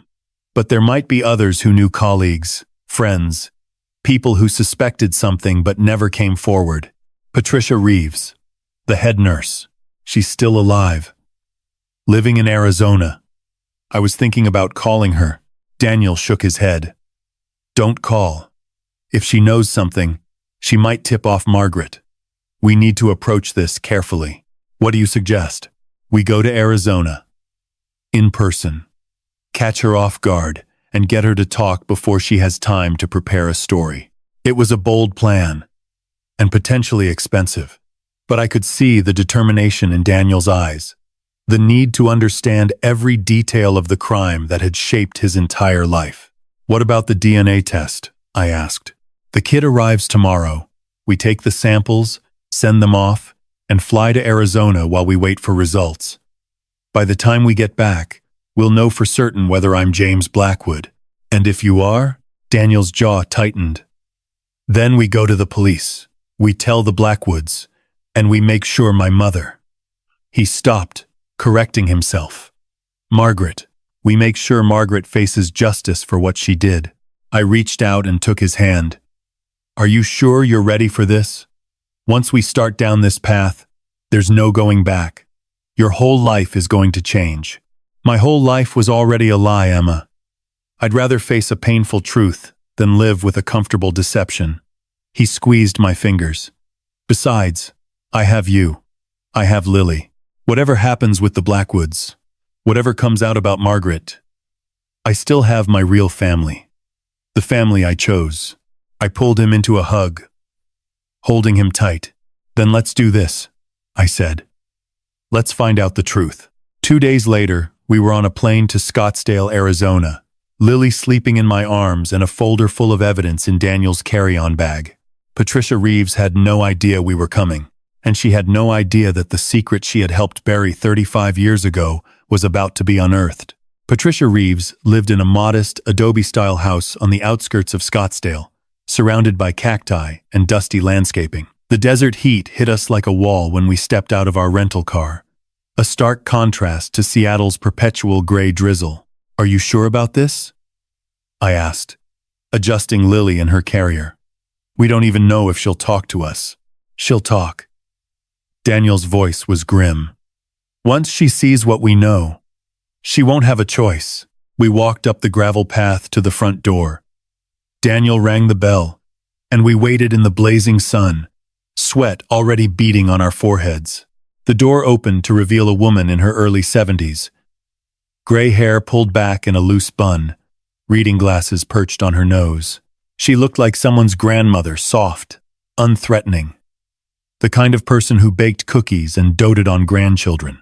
But when she saw Daniel's face, all the color drained from hers. Oh my God, she whispered. Mrs. Reeves? I'm Daniel Morrison. I think you knew my mother, Margaret Hartley. Patricia Reeves gripped the doorframe as if it were the only thing keeping her upright. Her eyes darted from Daniel to me, to the baby in my arms, then back to Daniel's face. You look just like him. Like who, Mrs. Reeves? Who do I look like? She didn't answer. Instead, she stepped back from the door, gesturing for us to enter. Come inside, quickly, before the neighbors see. The interior of the house was cool and dim, a relief after the scorching heat outside. Patricia led us to a small living room filled with southwestern art and family photographs. She gestured for us to sit on a worn leather couch while she lowered herself into an armchair, her hands trembling. I always knew this day would come, she said quietly. 35 years I've been waiting. 35 years I've been looking over my shoulder, expecting someone to knock on my door and demand answers. Then you know why we're here, Daniel said. I can guess. Patricia looked at him with a mixture of fear and something else, relief, perhaps. The relief of a burden about to be lifted. You've found out the truth about your birth, about what Margaret did. What Margaret did. Daniel leaned forward, his eyes intense. Tell me exactly what that was, Mrs. Reeves. Tell me what happened on the night of March 15th, 1990. Patricia closed her eyes. I was the head nurse in the maternity ward that night. It was a busy shift. We had 3 women in labor, 2 C-sections scheduled, and a full nursery. Margaret was on duty too, even though she was supposed to be on bereavement leave. Bereavement leave? Her baby had died that morning. A little boy, born premature, only lived a couple of hours. It was devastating. She and Richard had tried for so long. And to finally get pregnant only to lose the baby. Patricia shook her head. I told her to go home, to grieve, to be with her husband. But she refused. She said she needed to stay busy, needed to keep working, or she would fall apart. So you let her stay. I shouldn't have. I knew she wasn't in the right state of mind. But Margaret was, persuasive. And we were short-staffed. I made a decision I've regretted every day since. Patricia reached for a glass of water on the side table, her hand shaking so badly she nearly spilled it. Around 3 in the morning, I noticed Margaret wasn't at her station. I went looking for her and found her in the nursery, standing over one of the bassinets. She was just staring at the baby inside. This beautiful little boy with dark hair and the bluest eyes I'd ever seen. James Blackwood, I said softly. Patricia nodded. The Blackwood baby. His mother had a difficult delivery. She was sedated, resting. His father had stepped out to make phone calls, let the family know everything was okay. She let out a bitter laugh. Everything was not okay. Everything was about to fall apart. What did Margaret do? Daniel's voice was barely audible. She picked him up. I watched her lift that baby out of his bassinet and hold him against her chest, rocking him, whispering to him. I thought she was just coping, finding comfort in holding a newborn after losing her own. I should have stopped her right then. But I hesitated. Patricia's tears spilled over, trailing down her weathered cheeks. When I approached her, she looked at me with these wild eyes and said, "Isn't he beautiful, Patricia? Isn't my son beautiful?" I tried to explain that he wasn't her son, that her baby had passed away, but she just kept shaking her head, insisting that it was all a mistake, that this was her child, that God had given him back to her. And then her brother appeared. George Hartley, the security guard. He must have been watching, waiting. He came up behind me and said, "Patricia, I think you should go check on the patient in room 204. There's a problem with her IV." Patricia wrapped her arms around herself as if cold despite the Arizona heat. I knew something was wrong. I knew I should stay, should intervene. But George was blocking the door, and Margaret was looking at me with such desperation, such madness. I was afraid not just for myself, but for the baby. I didn't know what she might do if I tried to take him from her. "So you left," Daniel said flatly. I left. I went to room 204, even though I knew there was no problem with any IV. And when I came back 20 minutes later, Margaret was gone. The Blackwood baby was gone, and George was standing at his post as if nothing had happened. The room fell silent. Outside, I could hear birds chirping, cars passing on the distant highway, the ordinary sounds of a world that had no idea about the extraordinary confession taking place within these walls. "You covered it up," Daniel said. "You helped them cover it up." I didn't mean to. When the alarm was raised, when the Blackwoods discovered their baby was missing, I was going to tell the police everything. But George came to me before I could. He said Margaret had taken the baby home, that she was convinced he was hers, that she would die before giving him up. He said if I talked, Margaret would hurt herself, or worse, hurt the baby. Patricia's voice cracked. He said if I kept quiet, if I helped them destroy the records, he would make sure the baby was safe and loved. He swore on his life that Daniel, that you would have a good home, a good family, and God help me. I believed him. I believed that a child raised by two desperate parents who wanted him was better than a child torn from the only mother he'd ever known and returned to strangers. They weren't strangers, Daniel said, his voice shaking with barely contained rage. I know. Patricia buried her face in her hands. I know what I did. I've lived with it every day for 35 years. The guilt, the shame, the knowledge that somewhere out there, a family was grieving a child who was alive and well, being raised by the woman who stole him. She looked up at Daniel, her eyes red and swollen. I'm sorry. I'm so sorry. It doesn't change anything, doesn't undo the damage, but I need you to know I've regretted that night every single day of my life. Daniel stood abruptly, his chair scraping against the tile floor. He walked to the window and stood with his back to us, his shoulders shaking. I reached out and touched Patricia's arm. Mrs. Reeves, we need you to tell this story again. To the police, to the Blackwood family. Will you do that? Patricia nodded slowly. Yes, it's time. It's past time. She looked toward Daniel's rigid back. Whatever happens to me, whatever punishment I face, I deserve it. I've been hiding long enough. Daniel turned from the window. His face was wet with tears, but his voice was steady. Then let's go home, he said. It's time to end this. We flew back to Seattle the next morning, Patricia Reeves on the seat beside us. She had agreed to come willingly, to give her statement to the police and face whatever consequences awaited her. 35 years of guilt had taken their toll. She seemed almost relieved that the secret was finally coming to light, even knowing it might cost her everything. But before we went to the police, Daniel had something else he needed to do. I want to meet them, he said, as our plane descended through the clouds over Puget Sound. The Blackwoods. I want to see them face to face before this becomes a media circus. Are you sure? I shifted Lily in my arms, her small body warm against my chest. Once you contact them, everything changes. There's no taking it back. I know. Daniel stared out the window at the gray-green landscape below. But they've been waiting 35 years for answers. They deserve to hear the truth from me, not from a police report or a news broadcast.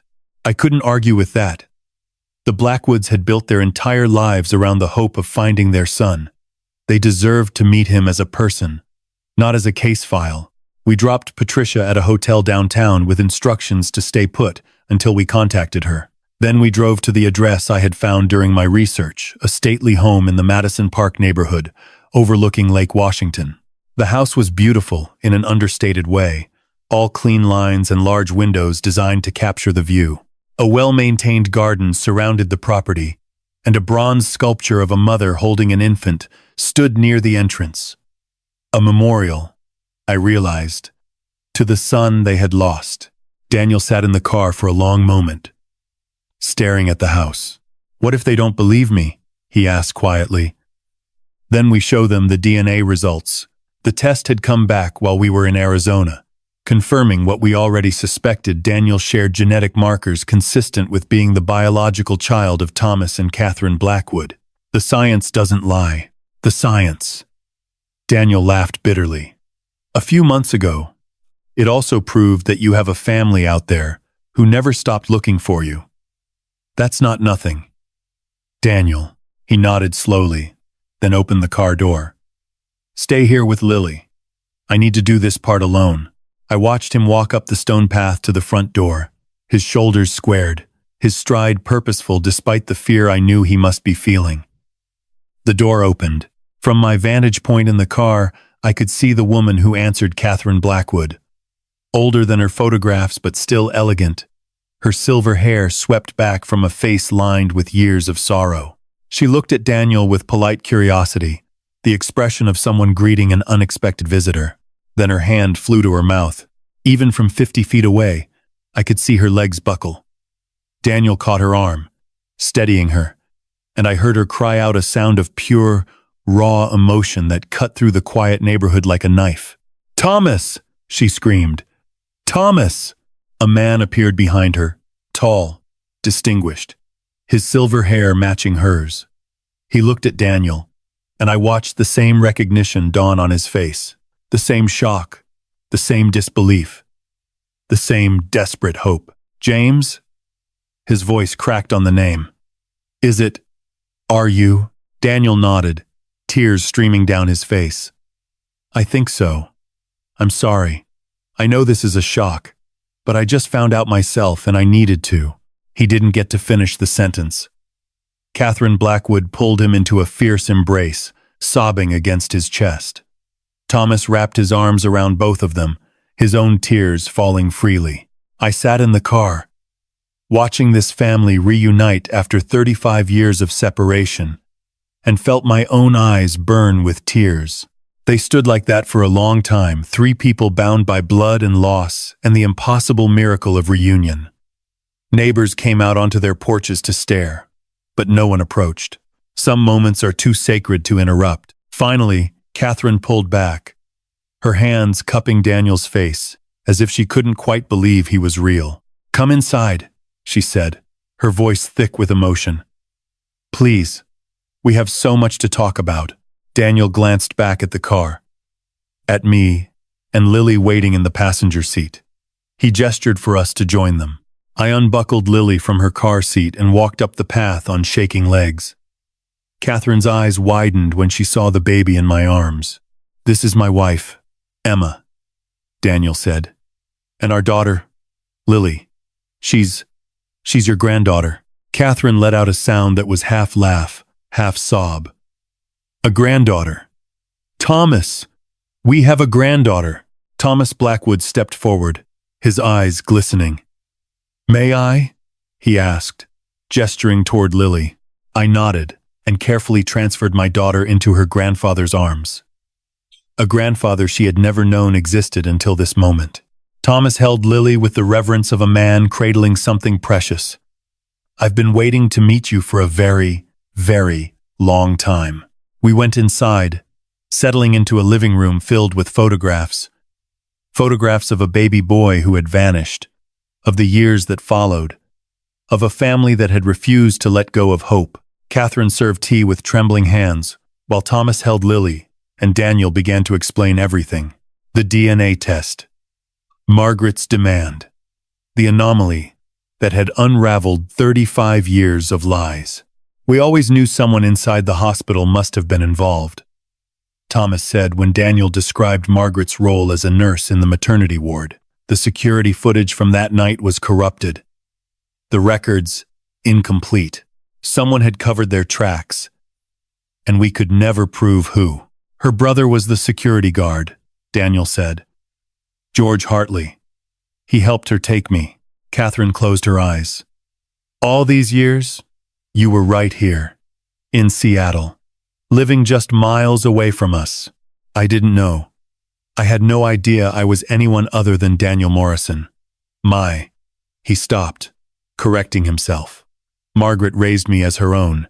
She never told me the truth." "And your father? Richard?" "He knew. He's known for decades. But he kept her secret." Silence fell over the room. I could see the emotions warring on Catherine's face. Joy at finding her son, fury at the people who had stolen him, grief for the years they would never get back. "What happens now?" she asked finally. "What do we do?" Daniel reached into his bag and pulled out the folder of evidence I had compiled. "Now, we go to the police. We have Patricia Reeves, the head nurse who witnessed the abduction. She's agreed to give a full statement. And we have the DNA evidence, proving I'm your son. And Margaret." Thomas's voice was hard. "What happens to her?" "She faces justice." Daniel's jaw tightened. "Whatever that looks like. I know she raised me, and part of me will always struggle with that. But she stole me from you. She let you grieve for 35 years when she could have done the right thing at any point. She doesn't get to walk away from that." Catherine reached over and took Daniel's hand, her son's hand. I reminded myself. "We'll do this together," she said. "As a family." Daniel nodded, fresh tears spilling down his cheeks. "As a family." And in that moment, surrounded by the parents he had never known and the wife and daughter who had never stopped believing in him, Daniel Morrison began to become James Blackwood again. The official DNA test was conducted 3 days later at a neutral facility, a private genetics lab in Bellevue, recommended by the Blackwood's attorney. No one wanted any questions about chain of custody or contaminated samples. This evidence needed to be ironclad. Thomas and Catherine came with us, along with their daughter Sophie, the sister Daniel had never known he had. She was 33 years old, a family law attorney with sharp eyes and a guarded expression. She had been born 2 years after Daniel's disappearance. A second chance at parenthood for parents who had never stopped mourning their first child. "I grew up in your shadow," Sophie had told Daniel the night before, her voice matter-of-fact but not unkind. Every birthday, every holiday, there was always an empty chair at the table, a reminder of the brother I never got to meet. "I'm sorry," Daniel had said. "Don't be. It wasn't your fault." Sophie had looked at him with those sharp eyes, assessing him the way she probably assessed witnesses in court. "I just need you to understand this family has been through hell. If you're really my brother, I'll welcome you with open arms. But if this is some kind of scam, it's not a scam. I wish it were, honestly. A scam would be simpler." Sophie had almost smiled at that. Now we sat in the sterile waiting room of the genetics lab, 5 adults and 1 baby, waiting for results that would confirm what we already knew in our hearts. The technician called us back, one family at a time. Daniel went first, then Thomas and Catherine, then Sophie. Cheek swabs, blood samples, fingerprints for identification purposes. Everything documented, everything witnessed, everything recorded. The wait for results was supposed to take 3 to 5 business days. It took 2. I was feeding Lily in the nursery when my phone rang. The caller ID showed the genetics lab's number, and my heart immediately began to race. "Mrs. Morrison? This is Dr. Samantha Price from Cascade Genetics. We have the results of the family comparison testing. Already? We expedited the analysis given the circumstances. Is your husband available? I'd like to share the findings with both of you." Daniel was in the kitchen, staring at his laptop without really seeing it. He'd been doing that a lot lately, going through the motions of normal life while his mind churned through the implications of everything he'd learned. I put the phone on speaker. "We're both here. Dr. Price. Good." A pause, the rustle of papers. "I'll get straight to the point. We conducted comprehensive genetic analysis, comparing Daniel Morrison's DNA to samples provided by Thomas Blackwood, Catherine Blackwood, and Sophie Blackwood. My hand found Daniel's under the table. His fingers were ice cold. The results are conclusive," Dr. Price continued. "Daniel Morrison shares approximately 50% of his genetic markers with Thomas Blackwood, consistent with a biological father-son relationship. He shares approximately 50% with Catherine Blackwood, consistent with a biological mother-son relationship. And he shares approximately 50% with Sophie Blackwood, consistent with a full biological sibling relationship." She paused, and I heard her take a breath. "In summary, there is a 99.99998% probability that Daniel Morrison is the biological son of Thomas and Catherine Blackwood, and the biological brother of Sophie Blackwood. In genetic terms, this is as close to certainty as science can provide." The room went silent. Daniel's grip on my hand tightened to the point of pain, but I didn't pull away. "Mr. Morrison?" Dr. Price's voice was gentle. "Are you still there?" "I'm here." Daniel's voice came out as a croak. He cleared his throat and tried again. "I'm here. Thank you, Dr. Price. I understand this must be overwhelming.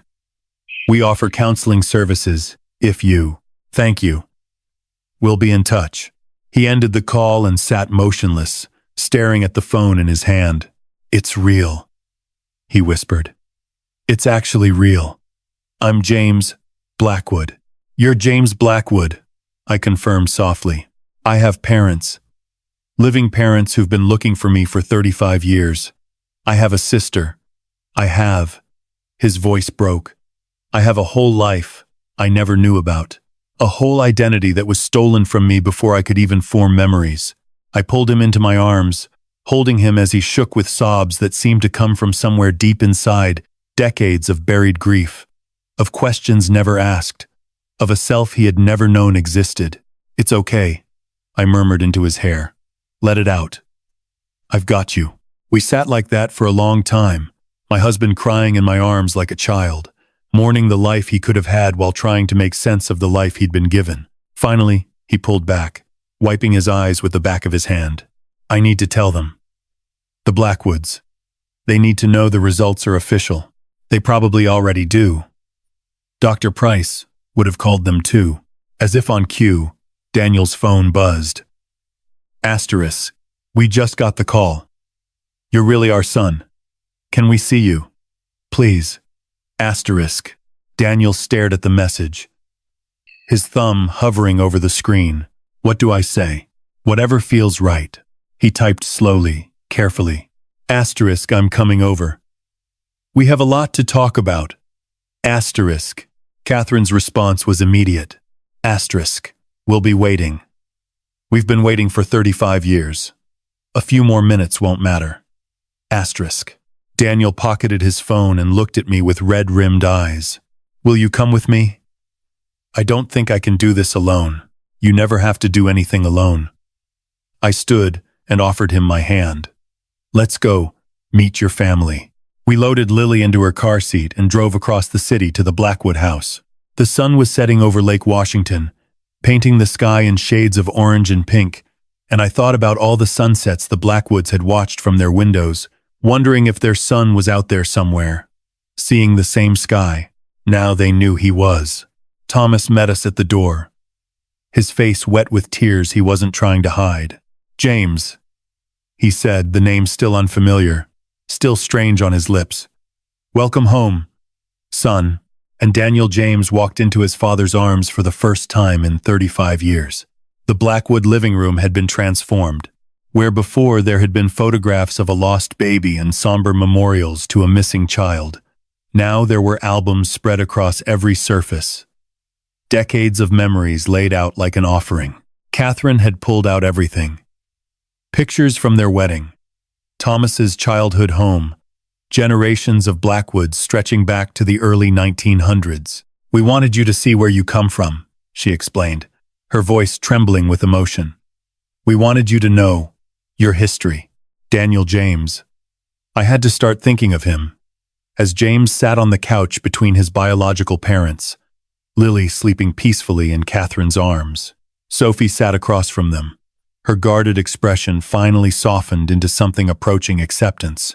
"This is your great-grandfather, William Blackwood," Thomas said, pointing to a sepia-toned photograph of a stern-looking man in a three-piece suit. "He started the family business in 1923, built his first building with his own 2 hands.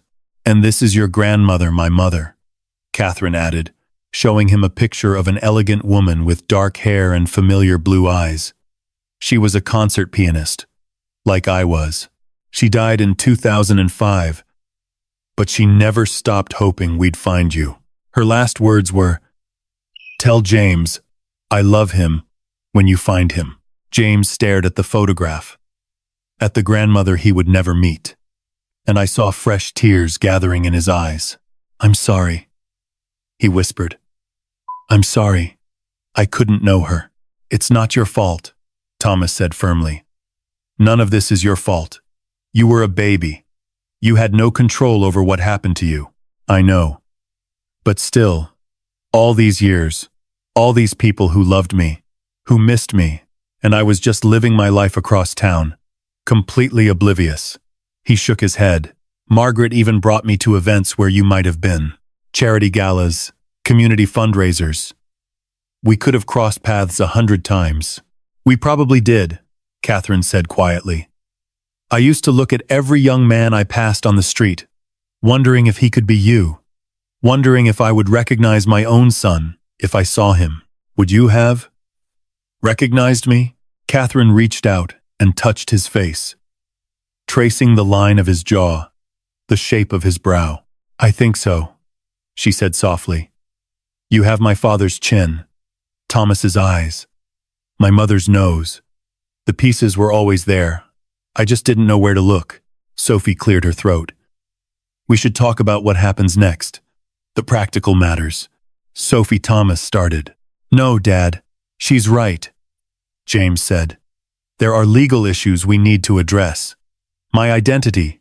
For one thing, I've been Daniel Morrison for 35 years. All my documents, my education, my professional licenses, everything is in that name. We can petition for a legal name change, Sophie said, slipping into attorney mode.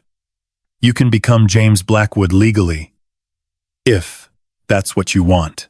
What about Morrison? James looked at his biological parents.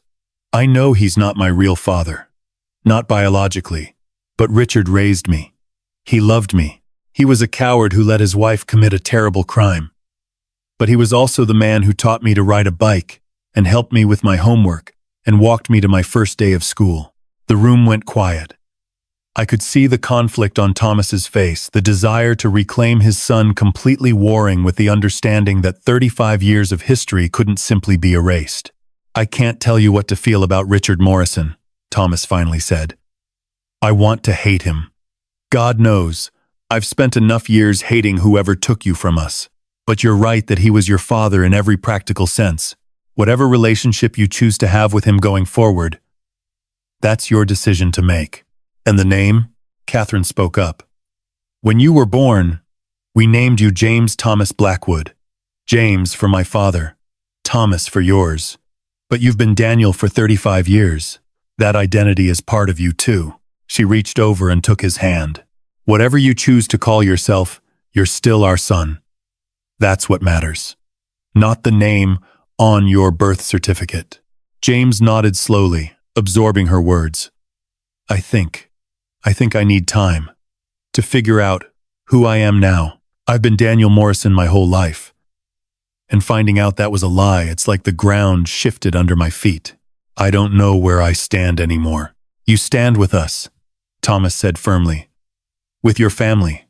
Both of them. If that's what you need. Both of them? Emma and Lily are your family.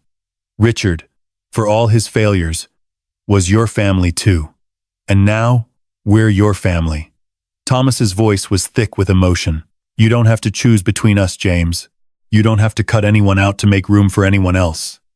Family isn't a zero-sum game. I saw something shift in James's expression. A loosening of tension. A release of fear he might not have even known he was carrying.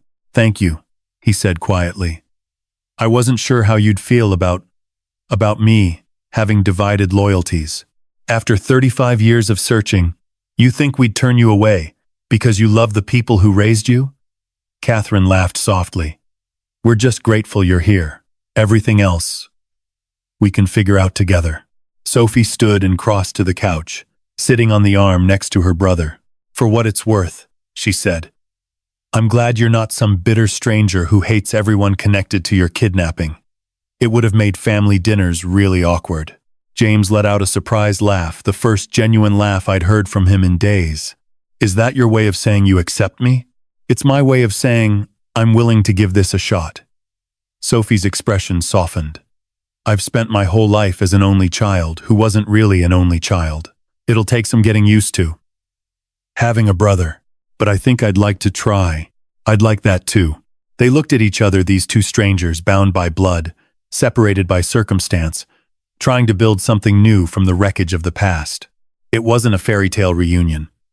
There was too much pain, too many years lost, too many questions still unanswered.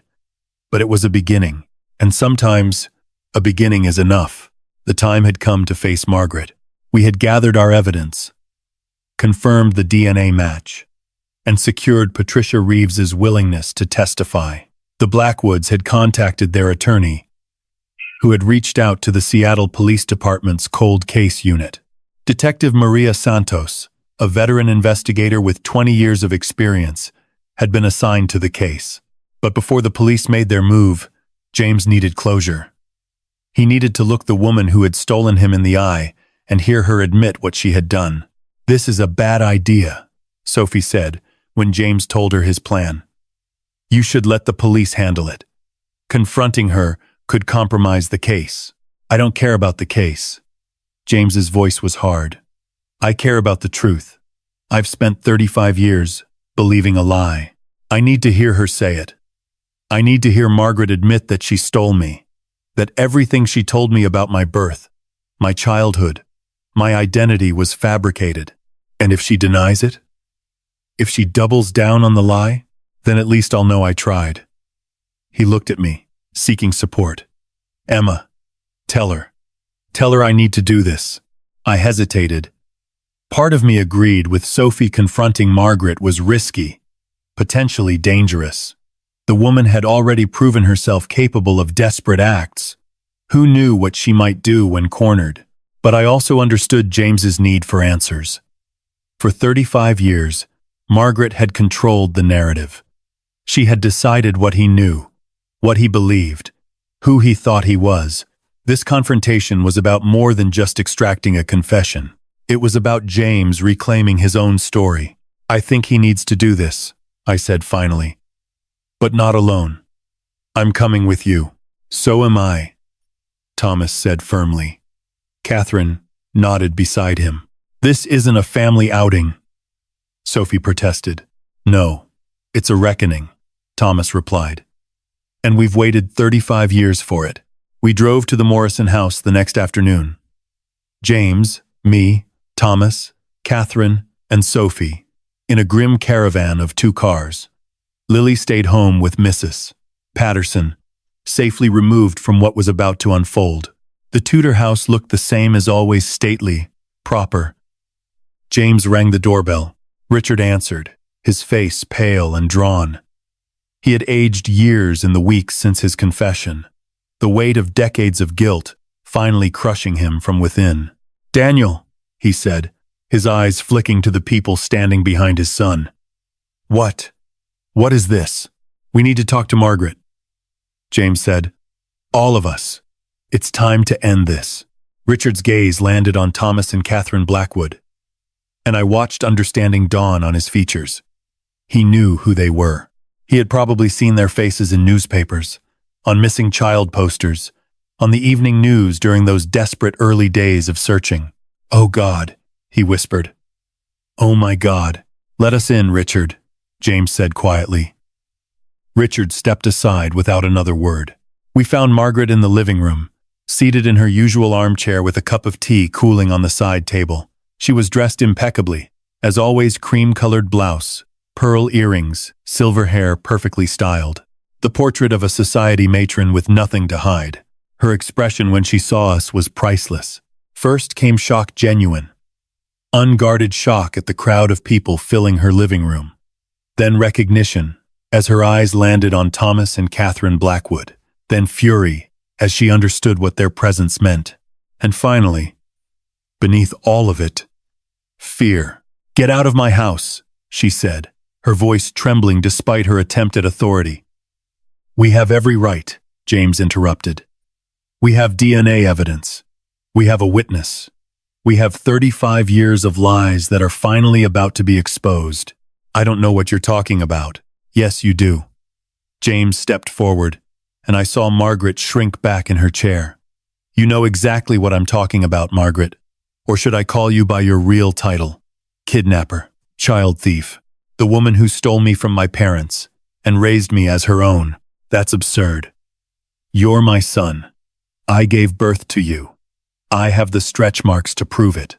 You gave birth to a baby boy on March 15th, 1990. But that baby died, Margaret. He lived for 2 hours and 16 minutes, and then he died. His name was going to be Michael. Margaret's face went white. I don't know where you heard that, ridiculous. Richard told me. James's voice cracked. Your own husband told me everything. How your baby died. How you appeared hours later with a different baby in your arms. How you looked him in the eye and told him it had all been a bad dream. Margaret's gaze snapped to Richard, who was standing in the doorway, with tears streaming down his face. You told him? Her voice was deadly quiet. After everything I did for this family, you betrayed me? I couldn't carry it anymore, Margaret. The guilt was destroying me. The guilt? Margaret laughed a sharp, brittle sound. You've been living in comfort for 35 years, enjoying the son I provided for you, and now you talk about guilt? The son you provided? Thomas Blackwood stepped forward, his voice shaking with barely contained rage. My son, who you stole from his crib while his mother was sedated, and his father was making phone calls to share the happy news. My son, who we've spent 35 years searching for, grieving for, never giving up hope of finding. Margaret looked at Thomas, and for the first time, I saw something crack behind her carefully maintained facade. I gave him a good life, she said, her voice rising defensively. I raised him with love, with opportunity, with everything a child could want. Can you say the same? Can you guarantee you would have done better? That wasn't your choice to make, Catherine said quietly. He was our child, our flesh and blood. You had no right to take him from us. I had every right. Margaret stood abruptly, knocking over her teacup. The liquid spread across the antique rug, but she didn't seem to notice. My baby died. My baby, the child I prayed for, suffered for, nearly died giving birth to. He stopped breathing in my arms, and no one cared. The doctors, the nurses, they all just moved on to the next patient. But I couldn't move on. I couldn't just accept that my child was gone. She was crying now, tears cutting tracks through her perfect makeup. And then I saw him, your baby, lying in that bassinet, perfect and healthy and alive. And I knew God had sent him to me, a replacement for the child I'd lost, a second chance. A second chance? James's voice was hollow. Is that what I was to you? A replacement? A consolation prize? You were my son. Margaret reached for him, but James stepped back. From the moment I held you, you were my son. I loved you more than anything in this world. Everything I did for you. You lied to me for 35 years. I protected you. I gave you a family, a home, an identity. What would you have been without me? A Blackwood? She spat the name like a curse. Rich people who probably would have handed you off to nannies and boarding schools? I raised you myself. I was there for every scraped knee, every nightmare, every lie, James finished. Every birthday when I thought I knew who I was. Every family tree project where I traced the Morrison lineage, never knowing I didn't belong to it. Every time I looked in the mirror and wondered why I didn't look like you or Dad. His voice broke. You stole my identity, Margaret. You stole my history, my heritage, my entire sense of self.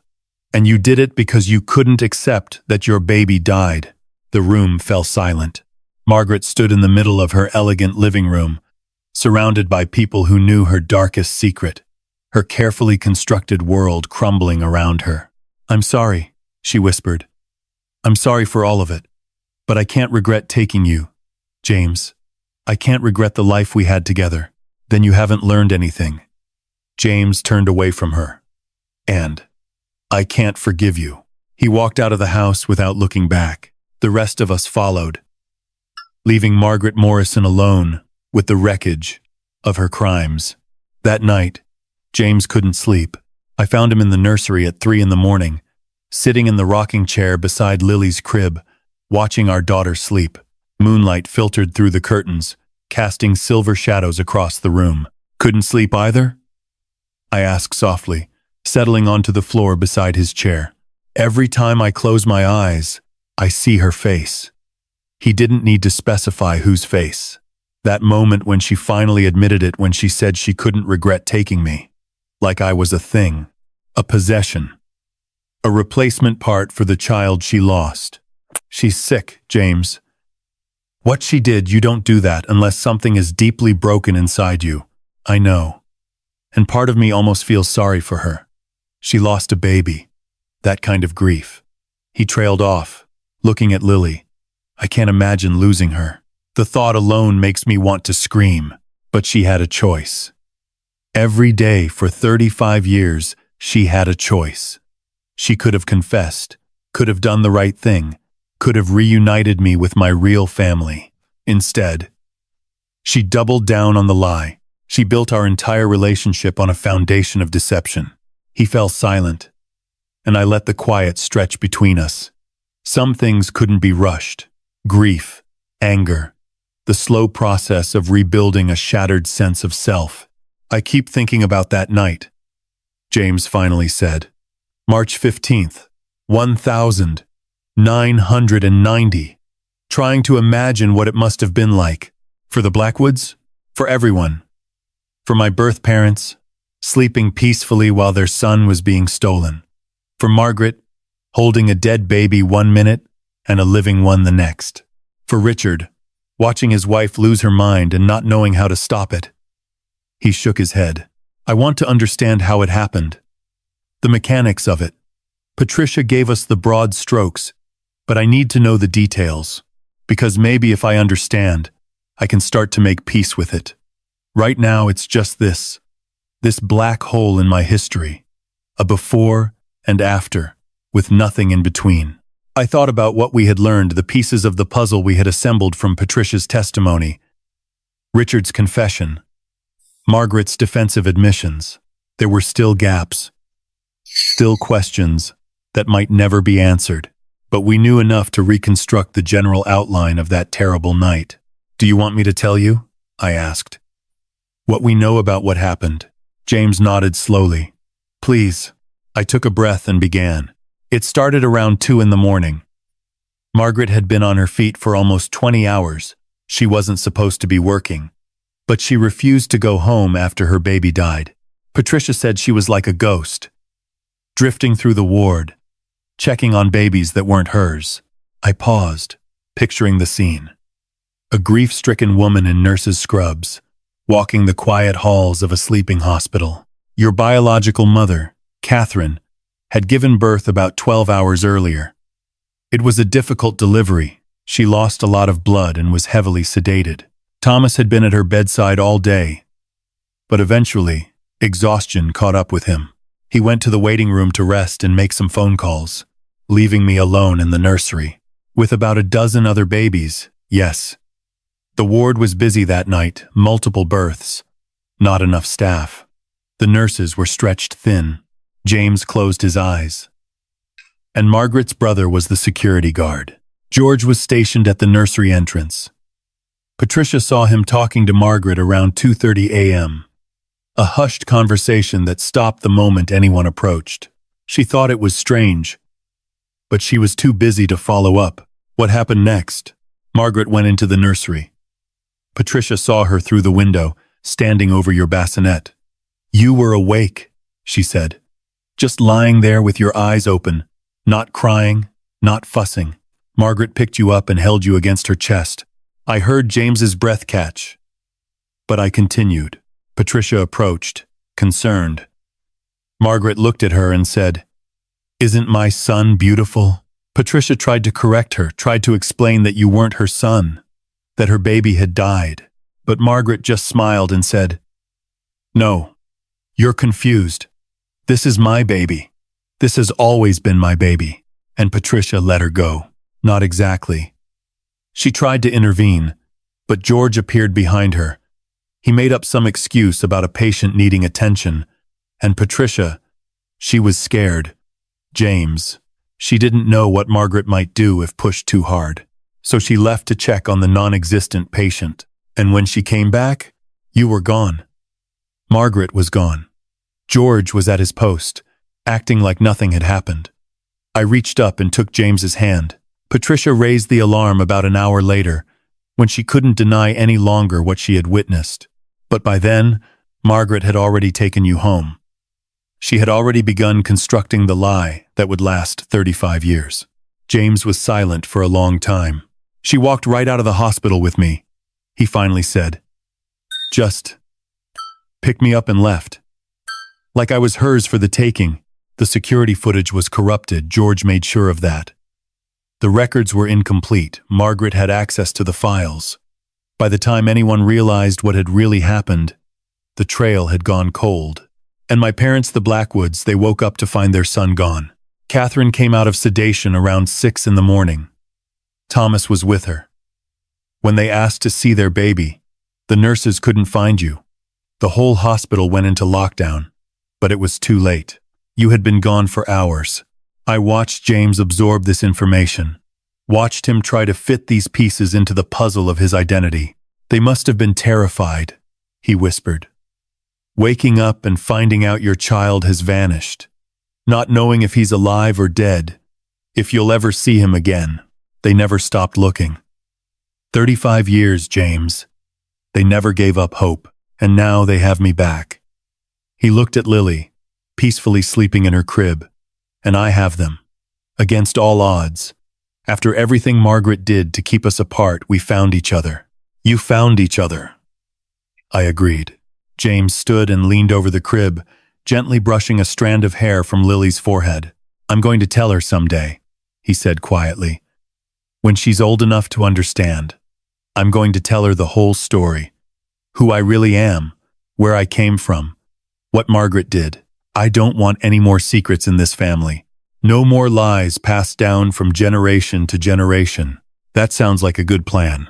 He turned to face me, and in the moonlight, I could see the tears glistening on his cheeks.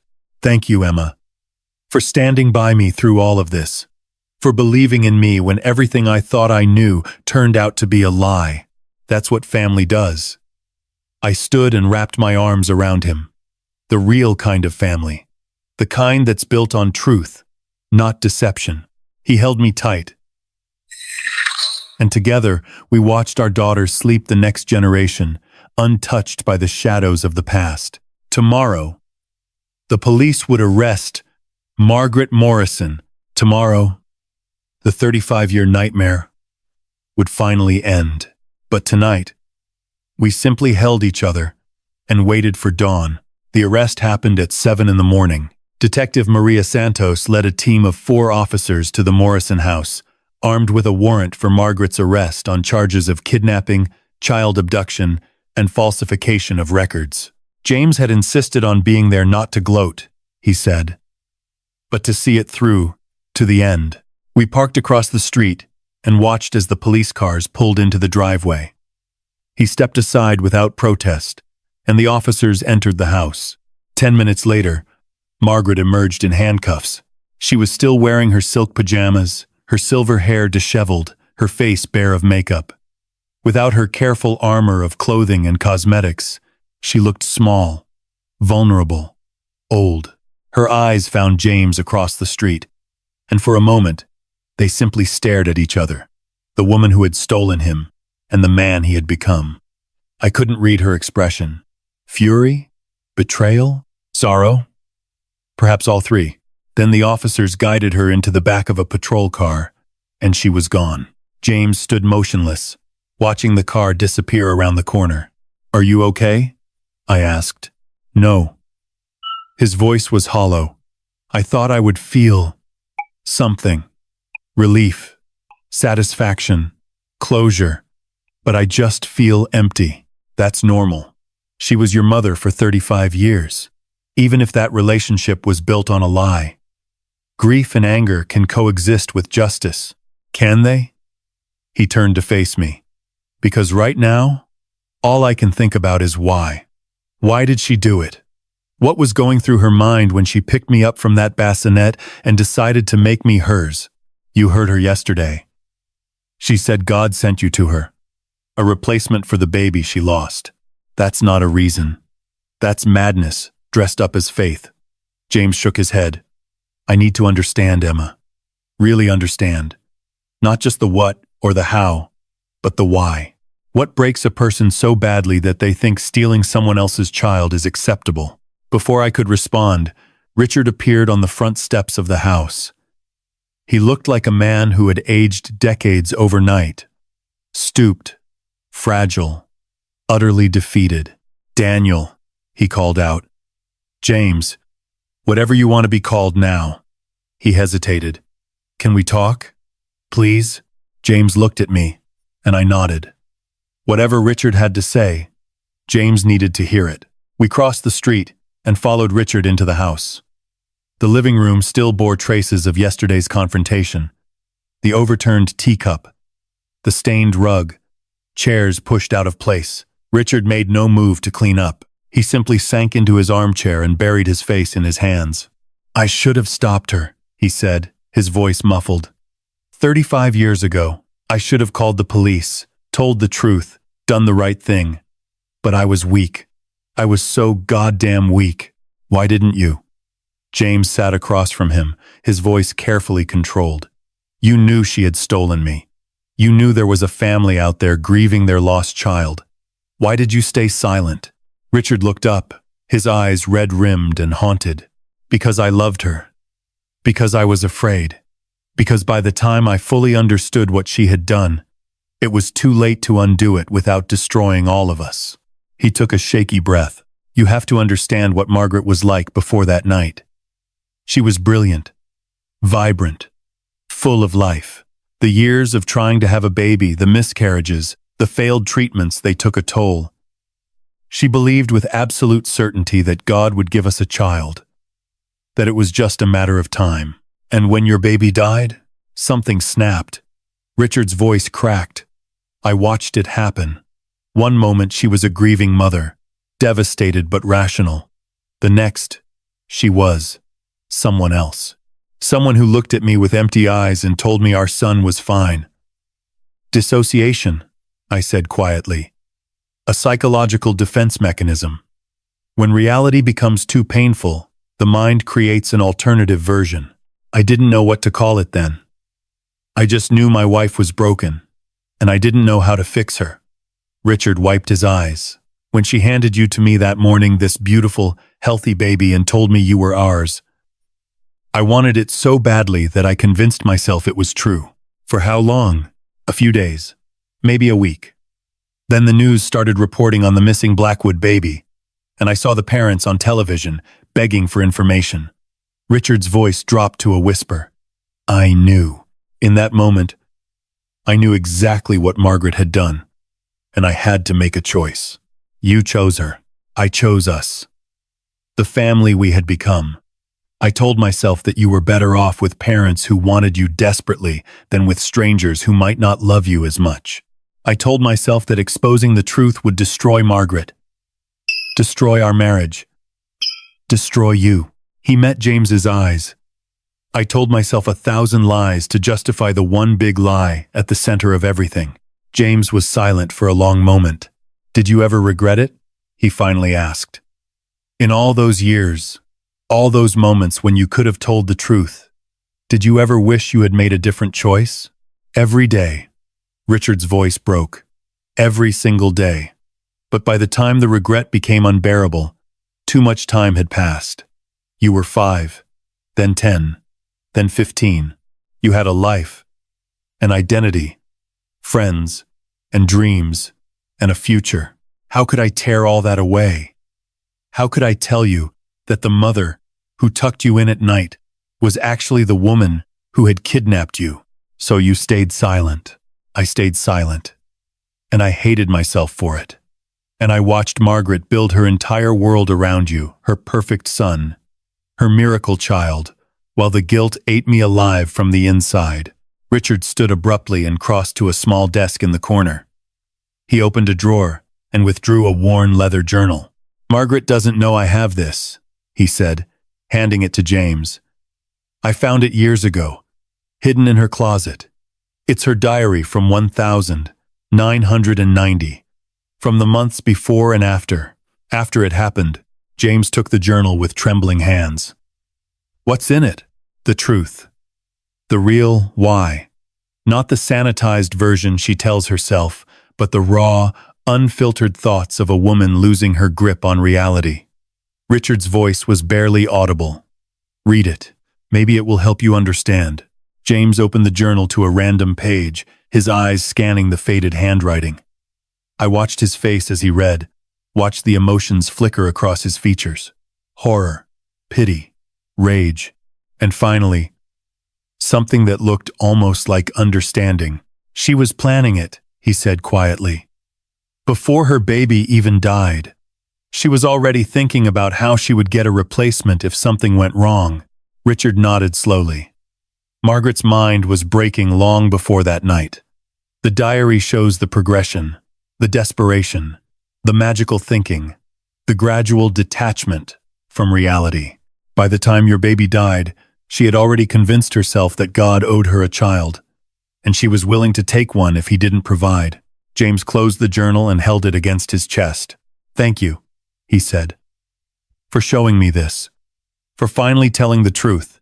It doesn't make up for 35 years of lies. No, it doesn't." James stood. "But it's a start." He walked out of the house without looking back. The journal clutched in his hands, the final piece of the puzzle, the answer to the question that had haunted him since the DNA test changed everything. Now he knew the why. Now he could begin to heal. The arrest made the 11 o'clock news that same evening. I watched from our living room, Lily asleep in my arms, as the anchor described the case as one of the most shocking kidnapping revelations in Washington state history. The footage showed Margaret being escorted into the King County Jail, her silver hair disheveled, her face a mask of defiance rather than remorse. 35 years of secrets, unraveled in a single morning. Detective Maria Santos called us at noon the following day, requesting a formal statement at the Seattle Police Department's headquarters. James and I drove downtown together, leaving Lily with Catherine, who had insisted on helping with her newfound granddaughter at every opportunity. The precinct smelled of stale coffee and bureaucracy, fluorescent lights humming overhead as we were led to an interview room. Santos was a compact woman in her early 50s, with sharp eyes and a no-nonsense demeanor that immediately put me at ease. She had worked cold cases for 22 years, she told us, and this was only the second time she had seen a kidnapping resolved after more than 3 decades. "The DNA evidence is irrefutable," she began, spreading a folder across the metal table. "Combined with Patricia Reeves's sworn testimony and your father's diary entries, we have an airtight case. Margaret Morrison will be charged with kidnapping in the first degree, identity fraud, and obstruction of justice." James leaned forward. "What kind of sentence are we looking at?" Santos exchanged a glance with her partner, a younger detective named Chen. "Kidnapping in the first degree carries a minimum of 10 years, maximum of life. Given the duration of the crime and the premeditation evidenced in the diary, the prosecutor is pushing for the maximum." I reached for James's hand under the table. His fingers were cold. "There's something else," Santos continued. "During our search of the Morrison residence, we recovered additional evidence. Margaret kept meticulous records, including photographs, medical documents, and correspondence with her brother George.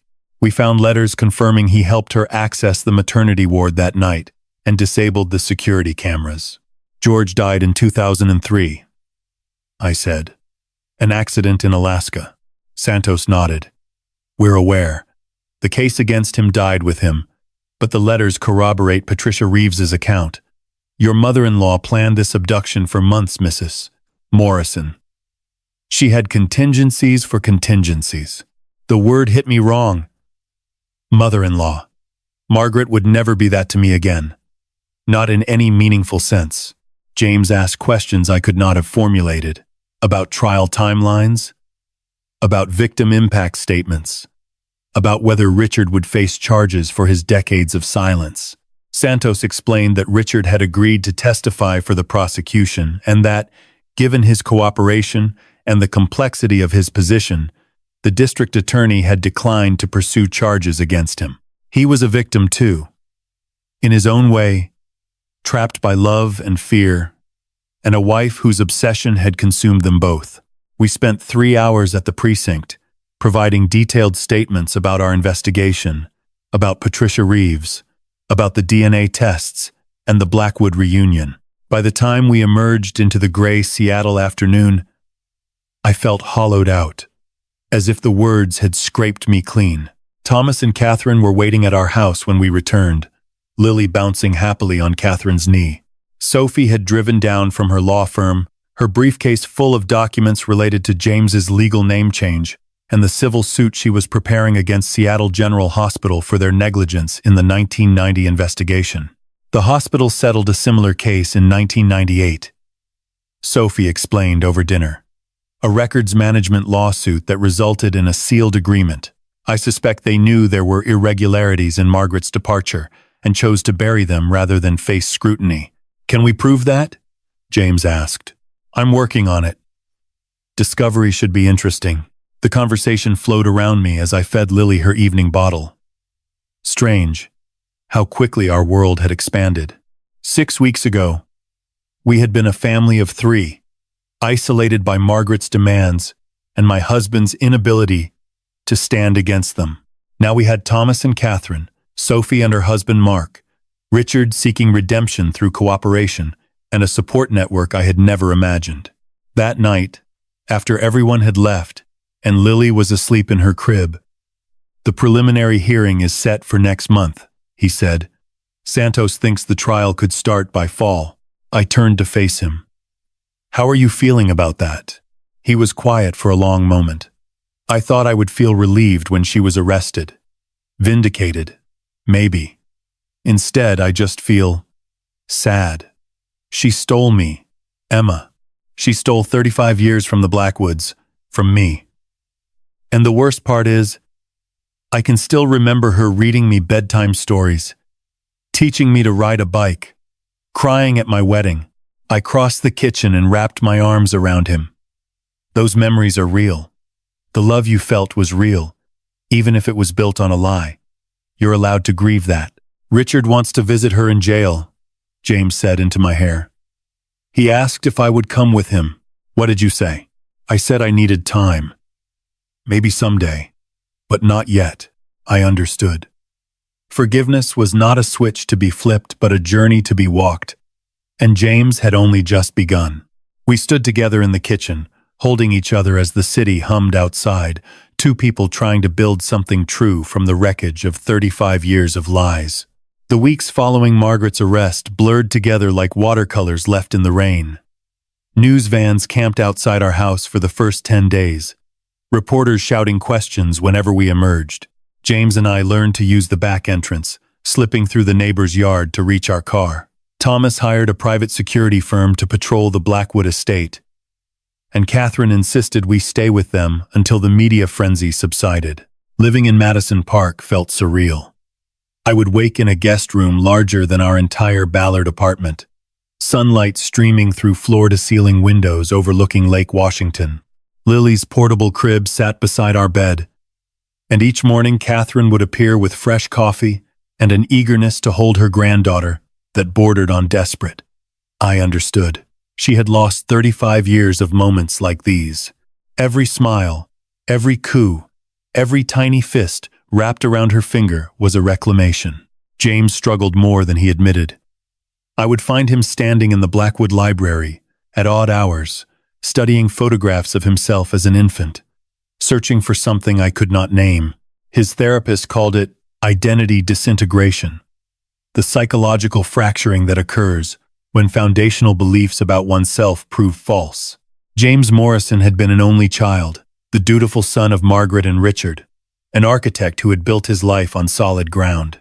James Blackwood was a stolen child, the missing piece of a wealthy family, a man whose entire history had been rewritten overnight. "I don't know who I am anymore," he confessed one night, 3 weeks after the arrest. "Every memory I have is contaminated. Every birthday party, every Christmas morning, every time she told me she loved me. Was any of it real?" I chose my words carefully. The experiences were real. The love Richard gave you was real. Margaret's motivations were twisted, but that doesn't erase the life you lived. You're still the man I fell in love with, James. You're still Lily's father. Those truths haven't changed. He was quiet for a long time. Somewhere across the lake, a boat engine hummed. "Sophie wants me to legally change my name," he said finally. "She thinks it will help with the civil case. Establish me definitively as James Blackwood for the court records." "What do you want?" "I want to be both. I want to honor the Blackwoods without erasing the parts of Daniel Morrison that made me who I am. Is that possible?" I leaned my head against his shoulder. "I think you get to decide what's possible." The legal proceedings moved faster than I expected. Sophie, true to her word, had assembled a formidable case against Seattle General Hospital. Discovery revealed internal memos from 1990, suggesting hospital administrators had suspected irregularities in the maternity ward, but had chosen to conduct a quiet internal review rather than involve police. The renovation in 1997, which had conveniently destroyed most records from that era, now looked less like routine modernization and more like deliberate evidence suppression. They knew, Sophie told us over dinner one evening, her voice tight with controlled fury. Maybe not everything, but enough to ask questions.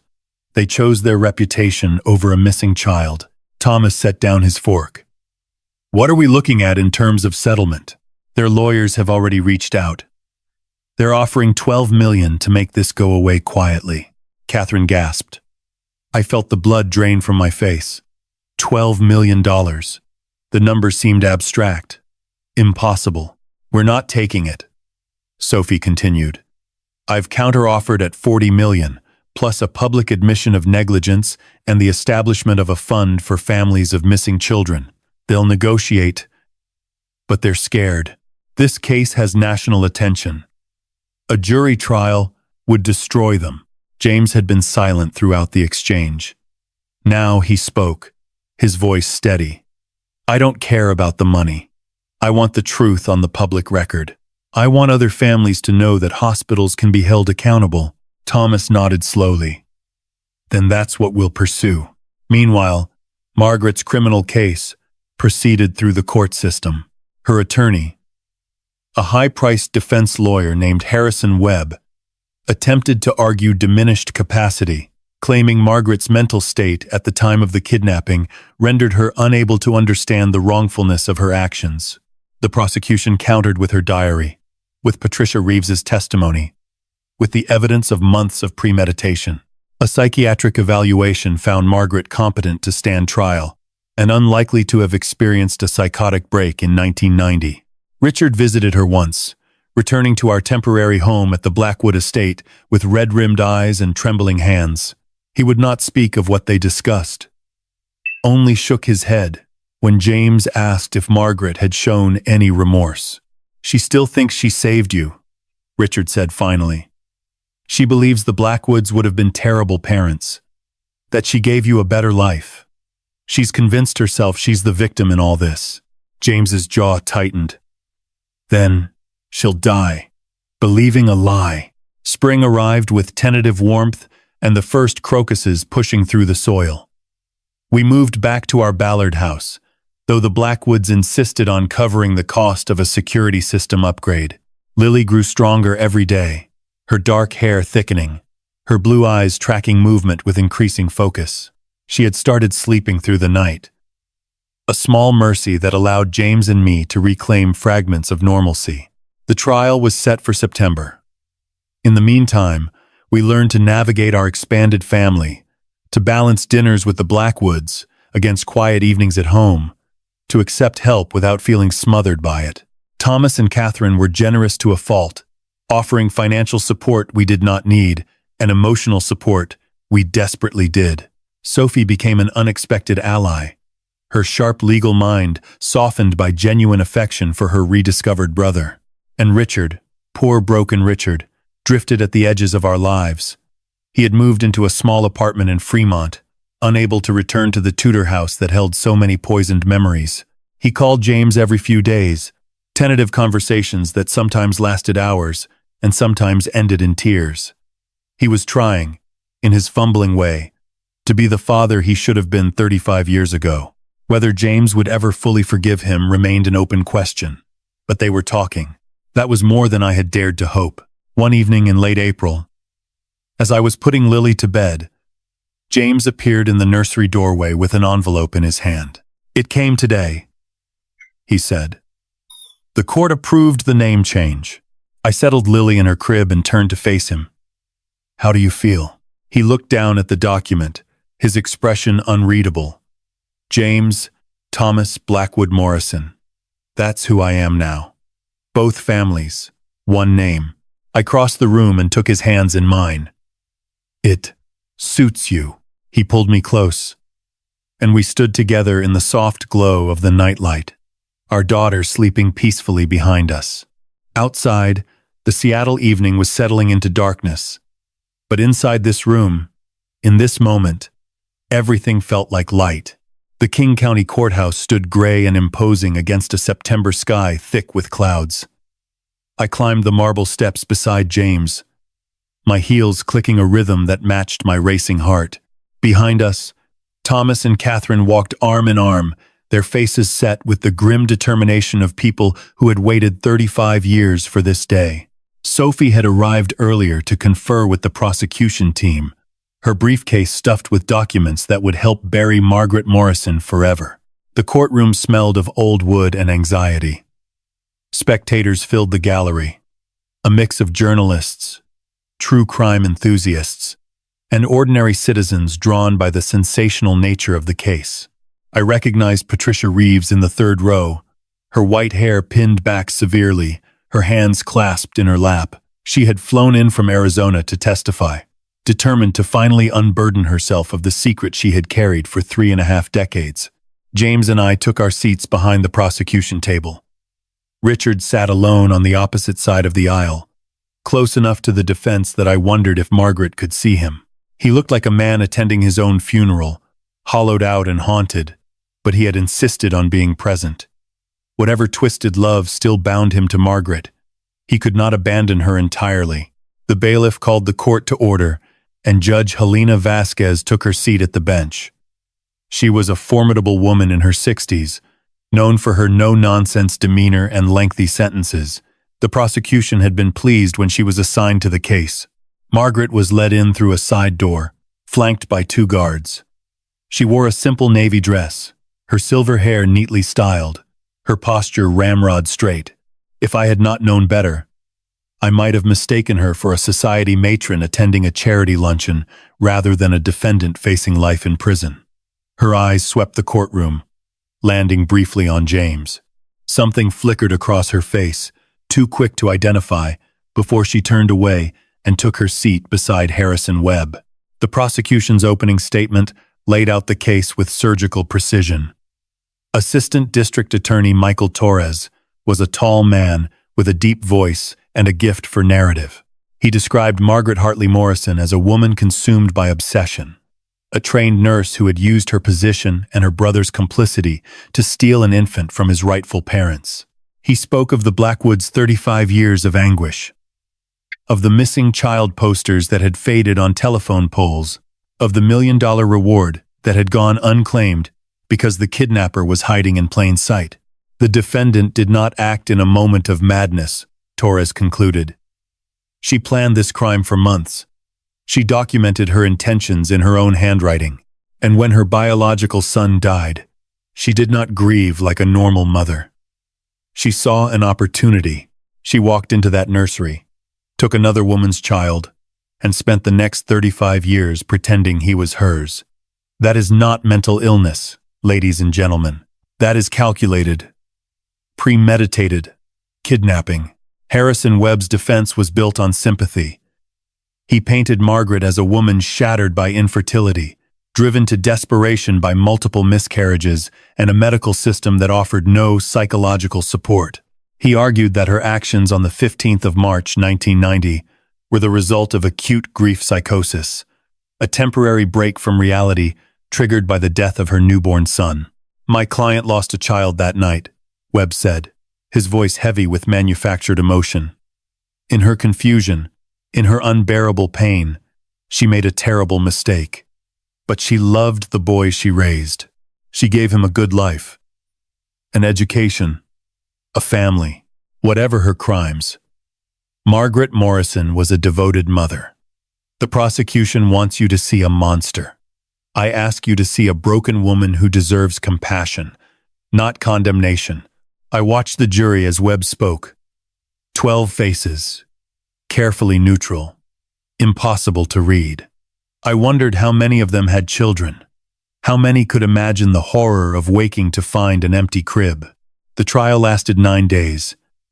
The prosecution called 17 witnesses, building their case brick by methodical brick. Patricia Reeves took the stand on the 3rd day, her voice steady, despite the tears that slipped down her weathered cheeks. She described finding Margaret in the nursery, the healthy infant clutched to her chest, the wild look in her eyes when Patricia tried to intervene. She said God had given her a second chance. Patricia testified. She said the Blackwood baby was meant to be hers, that fate had simply corrected a mistake. I knew it was wrong. I knew I should have stopped her. But George was there, and he had a look in his eyes that frightened me. I was a coward. I have lived with that cowardice for 35 years. Dr. Eleanor Huang, a forensic psychiatrist, dismantled the defense's mental illness argument with clinical efficiency. She had reviewed Margaret's diary, her medical records, her employment history. There was no evidence of psychosis, she explained. No documented break from reality. Margaret had shown clear awareness of her actions, had taken deliberate steps to avoid detection, had maintained the deception for decades without any apparent guilt or confusion. This was not a woman who believed she was acting within her rights, Dr. Huang concluded. This was a woman who knew exactly what she was doing and chose to do it anyway. James testified on the 7th day. I held my breath as he approached the witness stand, his face pale but composed. Torres guided him through his childhood, his relationship with Margaret, the DNA test that had shattered everything he believed about himself. She told me she loved me every day, James said, his voice cracking. She made me breakfast, helped with my homework, cried at my wedding, and the whole time, she knew. She knew I had parents who were searching for me, a sister who grew up without her brother, a family that never stopped hoping. She took all of that from me, from them, and she never said a word. Webb's cross-examination was gentle, almost apologetic. He asked James about happy memories, about Margaret's devotion, about whether he had ever felt unloved or mistreated. No, James admitted. She was a good mother in every way that mattered, except the one way that mattered most. She was not my mother. She had no right to raise me, and no amount of love can justify what she did. The jury deliberated for 6 hours. We waited in a small room adjacent to the courtroom, the Blackwoods and the Morrisons and me, bound together by tragedy and tentative hope. Catherine held my hand so tightly, I lost feeling in my fingers. Thomas paced by the window, his reflection ghost-like against the darkening sky. When the bailiff summoned us back, my legs felt like water. James helped me to my seat, his hand steady on my elbow, though I knew he was trembling inside. The foreperson was a middle-aged woman with kind eyes and sensible shoes. She stood when Judge Vasquez asked for the verdict, a single sheet of paper clutched in her hands. On the charge of kidnapping in the first degree, we, the jury, find the defendant, Margaret Ellen Morrison, guilty. Catherine let out a sob. Thomas wrapped his arm around her, his own eyes wet. On the charge of identity fraud, we find the defendant guilty. On the charge of obstruction of justice, we find the defendant guilty. On the charge of conspiracy to commit kidnapping, we find the defendant guilty. 4 counts. 4 guilty verdicts. 35 years of lies. Exposed and condemned. Margaret did not react. She sat motionless, her hands folded in her lap, her expression blank. Only when the guards approached to escort her back to custody did she turn, one final time, to look at James. I loved you, she said, loud enough for the courtroom to hear. Everything I did because I loved you. James did not respond. He simply looked at her, this woman who had raised him, who had stolen him, who had built their entire relationship on a foundation of sand.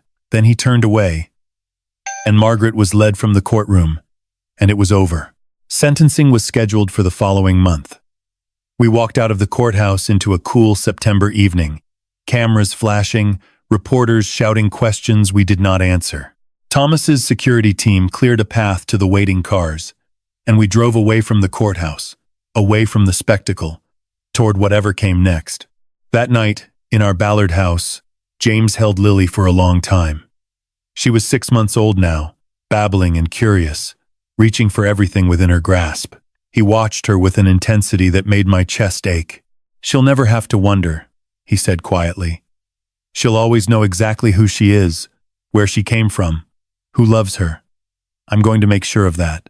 I sat beside him on the nursery floor, our shoulders touching. "You already are." Outside, the city hummed with a million ordinary lives. People going about their evenings unaware of the verdict that had just been rendered, the family that had just been made whole.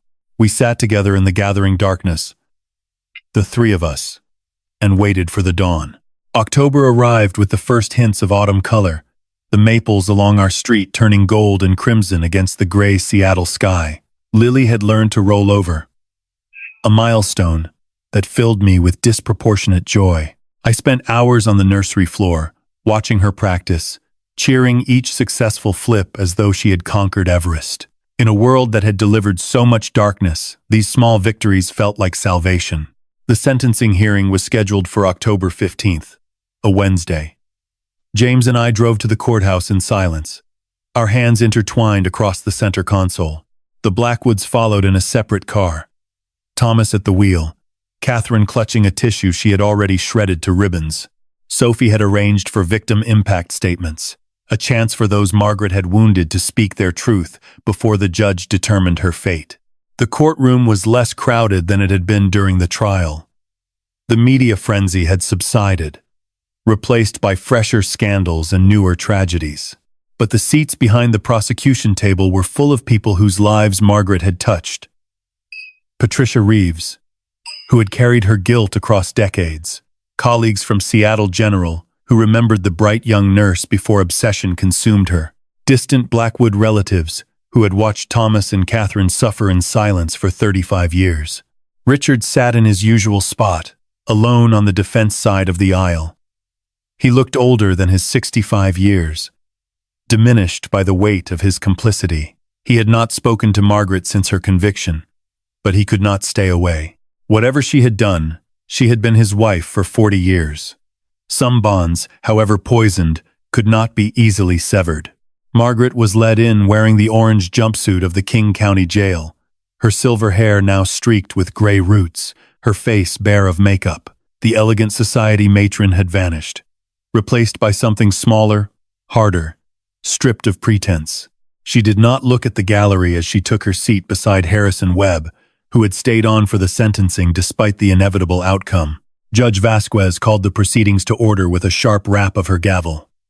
"Before I pronounce sentence, the court will hear victim impact statements. Mr. Torres, please call your first witness."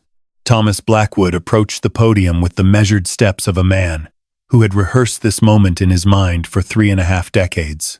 He wore a dark suit and a burgundy tie, his silver hair combed back, his bearing dignified despite the tremor in his hands. 35 years ago, my wife and I brought our son home from the hospital," Thomas began, his voice steady but soft. "We had waited so long for him. Catherine had difficult pregnancies, multiple losses. James was our miracle. We had 3 perfect days with him before Margaret Morrison took him from us." He paused, collecting himself. Catherine wept silently in the gallery, Sophie's arm around her shoulders. "For 35 years, we did not know if our son was alive or dead. We hired private investigators, offered rewards, appeared on television programs begging for information. We started a foundation in his name, helping other families of missing children, because we could not bear the thought of anyone else suffering as we did. We watched other parents find their children, and we celebrated with them. And then, we went home to our empty house and wondered if we would ever know the truth." Thomas turned to look directly at Margaret. She did not meet his eyes. "You stole our son's childhood. You stole his identity, his heritage, his birthright. You stole 35 years of birthdays and holidays and ordinary Tuesday evenings. You stole his sister's chance to grow up with her brother. You stole my wife's peace of mind, her joy, her ability to trust that the world was good. And you did it not because you were mad, not because you could not help yourself, but because you wanted something that did not belong to you, and you decided to take it." His voice hardened. I do not forgive you, Mrs. Morrison. I will never forgive you. But I thank God that my son is alive, that he found his way back to us, that I will know my grandchildren and watch them grow. You tried to take everything from us. You failed. Thomas returned to his seat. Catherine reached for his hand and did not let go.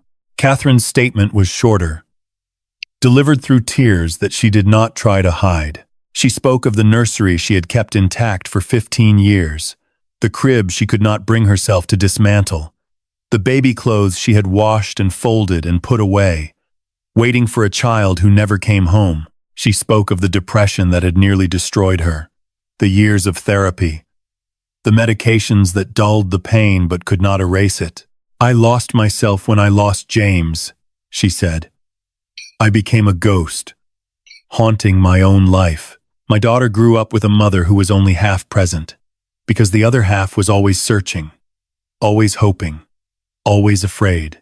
Margaret Morrison did not just steal my son. She stole the mother I could have been.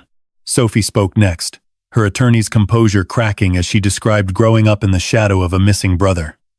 I was 4 years old when James disappeared, she said.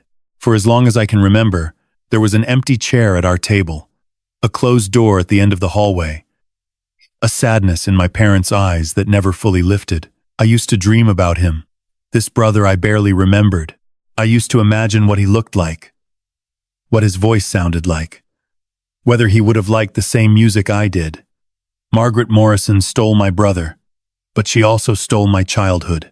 I grew up in a house of grief, and I did not understand why until I was old enough to learn the truth. When James approached the podium, the courtroom fell utterly silent. He stood for a long moment, looking down at the notes he had prepared, then set them aside. I had a speech written, he said. 3 pages, single-spaced. All the things I wanted to say, all the ways she hurt me, all the questions I will never have answered. But standing here now, looking at her, I realize that none of it matters. She knows what she did. She has known for 35 years. Nothing I say will change that, and nothing I say will undo the damage. He turned to face Margaret directly. She finally looked up, her eyes meeting his. You were my mother, James said. For 35 years, you were the only mother I knew. I loved you. I trusted you. I built my entire understanding of family and loyalty and love on the foundation you created. And it was all a lie. Every bedtime story, every birthday cake, every time you told me you were proud of me, all of it was built on theft and deception, and a selfishness so profound I still cannot comprehend it. His voice broke, but he pressed on. I have a daughter now. Her name is Lily, and she is 7 months old, and she is the most precious thing in my life. When I hold her, I think about Catherine holding me in that hospital room, not knowing that in 3 days I would be gone. I think about the terror she must have felt, the helplessness, the desperation, and I cannot imagine doing to another mother what you did to her. I cannot imagine looking at someone else's child and deciding that my pain entitled me to take him. He shook his head slowly. I do not hate you, Margaret. Hate requires too much energy. And I have a family now. A real family. People who deserve my attention and my love. What I feel for you is something closer to pity. You spent 35 years living a lie. Loving a child you had no right to claim. Knowing that every moment of happiness was stolen from someone else. That is not a life. That is a prison of your own making. And now, you will spend whatever years remain in a prison of the state's making, and I hope you use that time to understand what you did. Not because I need your remorse, but because you need it. You need to face the truth of who you are and what you have done, or you will die as you lived. A thief, a liar, and a woman who never understood what love really means. James stepped back from the podium. I was crying openly, as were most of the people in the gallery. Even Harrison Webb looked shaken. His prepared arguments for leniency suddenly inadequate in the face of such raw, honest pain. Judge Vasquez allowed a moment of silence before turning to the defense table. Mr. Webb, does your client wish to make a statement before sentencing? Webb leaned toward Margaret, whispered something in her ear. She shook her head once, sharply, then rose to her feet. I have nothing to say that this court wishes to hear, Margaret said, her voice flat.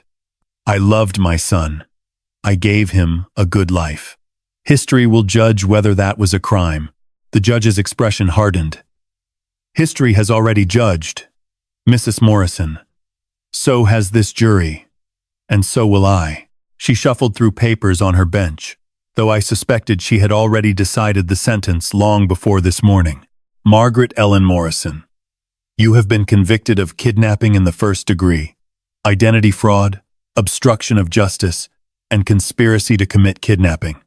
These are not crimes of passion or desperation. These are crimes of calculation, sustained over 35 years through deliberate deception and willful cruelty. You showed no remorse during your trial, and you have shown none today. You continue to believe that your desires justified the destruction of an innocent family, and that belief renders you a continued danger to society. Judge Vasquez removed her glasses and looked directly at Margaret. For the crime of kidnapping in the first degree, I sentence you to life in prison without the possibility of parole. For the crime of identity fraud, I sentence you to 10 years to be served consecutively. For obstruction of justice, 5 years consecutive. For conspiracy to commit kidnapping, 15 years consecutive. You will spend the remainder of your natural life in the custody of the Washington State Department of Corrections. May God have mercy on your soul. Because this court has none to offer. The gavel fell. Margaret was led away without a backward glance, her shoulders straight, her head high, defiant to the end. Richard buried his face in his hands and wept. The Blackwoods held each other. 35 years of grief finally transmuted into something resembling closure. James found me in the gallery, pulled me to my feet, wrapped his arms around me so tightly I could barely breathe. It's over, he whispered. It's finally over. But even as I held him, even as I felt the tension drain from his body, I knew that was not entirely true. The trial was over. The sentencing was over. Margaret would die in prison. And justice, such as it was, had been served. But the healing would take longer. The scars would never fully fade. We had years of therapy ahead of us, years of difficult conversations, years of learning to trust a world that had proven itself capable of such betrayal. Still, as we walked out of the courthouse into the pale October sunshine, I allowed myself to hope. James had his family back. Both of them. The Blackwoods, who had never stopped searching, and the Morrisons, who had loved him despite the lies. Lily would grow up knowing her grandparents, all of them, surrounded by people who would tell her the truth about who she was and where she came from. And James and I had each other, battle-scarred but unbroken, ready to build a future on foundations of honesty rather than sand. The cameras flashed. The reporters shouted. We walked past them all, hand in hand, toward the car that would take us home. The first year after Margaret's sentencing passed in a blur of small victories and quiet struggles. Lily took her first steps on a rainy March afternoon, lurching across the Blackwood living room toward Catherine's outstretched arms. She said her first word a month later, a triumphant Dada that made James weep with a joy so pure it almost hurt to witness. These moments became anchors, pulling us forward through the darker currents that still sometimes threatened to drag us under. James continued seeing Dr. Rebecca Okonkwo, a trauma specialist recommended by Sophie's husband, Mark. Twice a week, he drove to her office in Capitol Hill and spent an hour untangling the knots that Margaret's betrayal had tied in his psyche. Some sessions left him drained and silent, retreating to his home office to sketch buildings that would never be built. Others seemed to lighten something in him, and he would return with stories about breakthroughs, about new ways of understanding the man he was becoming. She says identity is not a fixed thing, he told me one evening, as we sat on our back porch watching the sun set behind the Olympic Mountains. It's a narrative we construct, a story we tell ourselves about who we are. Margaret tried to write my story for me, but that doesn't mean I have to keep reading from her script. I get to write the next chapters myself. I reached for his hand. What do you want those chapters to say? He was quiet for a long moment. That I was a good father, a good husband, that I took something broken and made it whole, that I didn't let her define me. The civil case against Seattle General Hospital settled in December, 14 months after the trial. Sophie had negotiated brilliantly, refusing to accept anything less than full accountability. The final agreement included $32 million in damages, a public admission of negligence, and the establishment of the Blackwood Morrison Foundation for Missing Children, endowed with an additional $10 million from the hospital's insurance carriers. The foundation would fund DNA databases, support searches for long-term missing persons, and provide counseling for families navigating the impossible terrain of loss and reunion. James insisted that his share of the settlement, nearly $8 million after legal fees, be split between the foundation and a trust fund for Lily's education. I don't want blood money, he said. I want something good to come from all this pain. Thomas and Catherine matched his contribution, and Sophie waived her usual fees, donating her time to the cause. By the following spring, the foundation had already helped reunite 3 families with missing relatives, including a woman in her 60s who had been kidnapped as an infant in 1962 and raised under a false identity in rural Oregon. Her story made national news, and suddenly, the Blackwood Morrison Foundation was inundated with requests for assistance, donations pouring in from strangers moved by the mission. Richard Morrison found his own path toward redemption. He testified extensively during the civil proceedings, providing documentation and testimony that proved crucial to establishing the hospital's negligence. He sold the Tudor house in Laurelhurst, unable to bear its memories, and used the proceeds to fund a scholarship program for nursing students, with an emphasis on ethics and patient advocacy.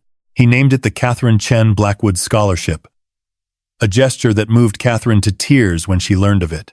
He's trying, she told me over coffee one afternoon, Lily bouncing on her knee. I know he enabled Margaret for decades, and I know I should hate him for that. But watching him now, seeing how hard he's working to make amends, I think forgiveness might be possible. Not today, not tomorrow, but someday. James's relationship with Richard remained complicated. They met for lunch every few weeks. Awkward conversations that sometimes ended in long silences and sometimes in unexpected moments of connection. Richard shared stories about James's childhood that Margaret had never told, filling in gaps that James had not known existed. He spoke about the guilt that had haunted him, the nightmares, the way he had numbed himself with work and denial rather than face the truth of what his wife had done. I knew, Richard admitted during one of these lunches, which James recounted to me later. Not everything, not at first, but I knew something was wrong. The way she looked at you sometimes, like she was afraid you would disappear. The way she refused to let me see your birth certificate, claiming it had been lost in a move.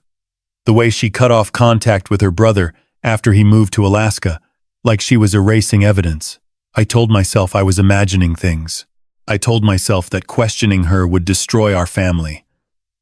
You were grown, you had a life, and I couldn't bear to be the one who took that away from you. James did not forgive Richard that day, or the next, or for many months afterward. But he kept showing up for those lunches, kept listening, kept trying to understand. Forgiveness, he told me, was not a destination, but a direction. He was not sure he would ever arrive, but he was willing to walk the road. Sophie and James grew closer than either of them had expected. She had spent her childhood mourning a brother she barely remembered, constructing an idealized image of who he might have been. The real James, complicated and wounded and stubbornly hopeful, was both more and less than that image, and learning to know him required dismantling decades of fantasy. But Sophie was nothing if not determined, and she approached their relationship with the same tenacity she brought to her legal work. They discovered shared interests, a love of architecture, a weakness for terrible action movies, a competitive streak that manifested in increasingly elaborate board game tournaments. Sophie's husband, Mark, a gentle pediatrician with an inexhaustible supply of dad jokes, became one of James's closest friends.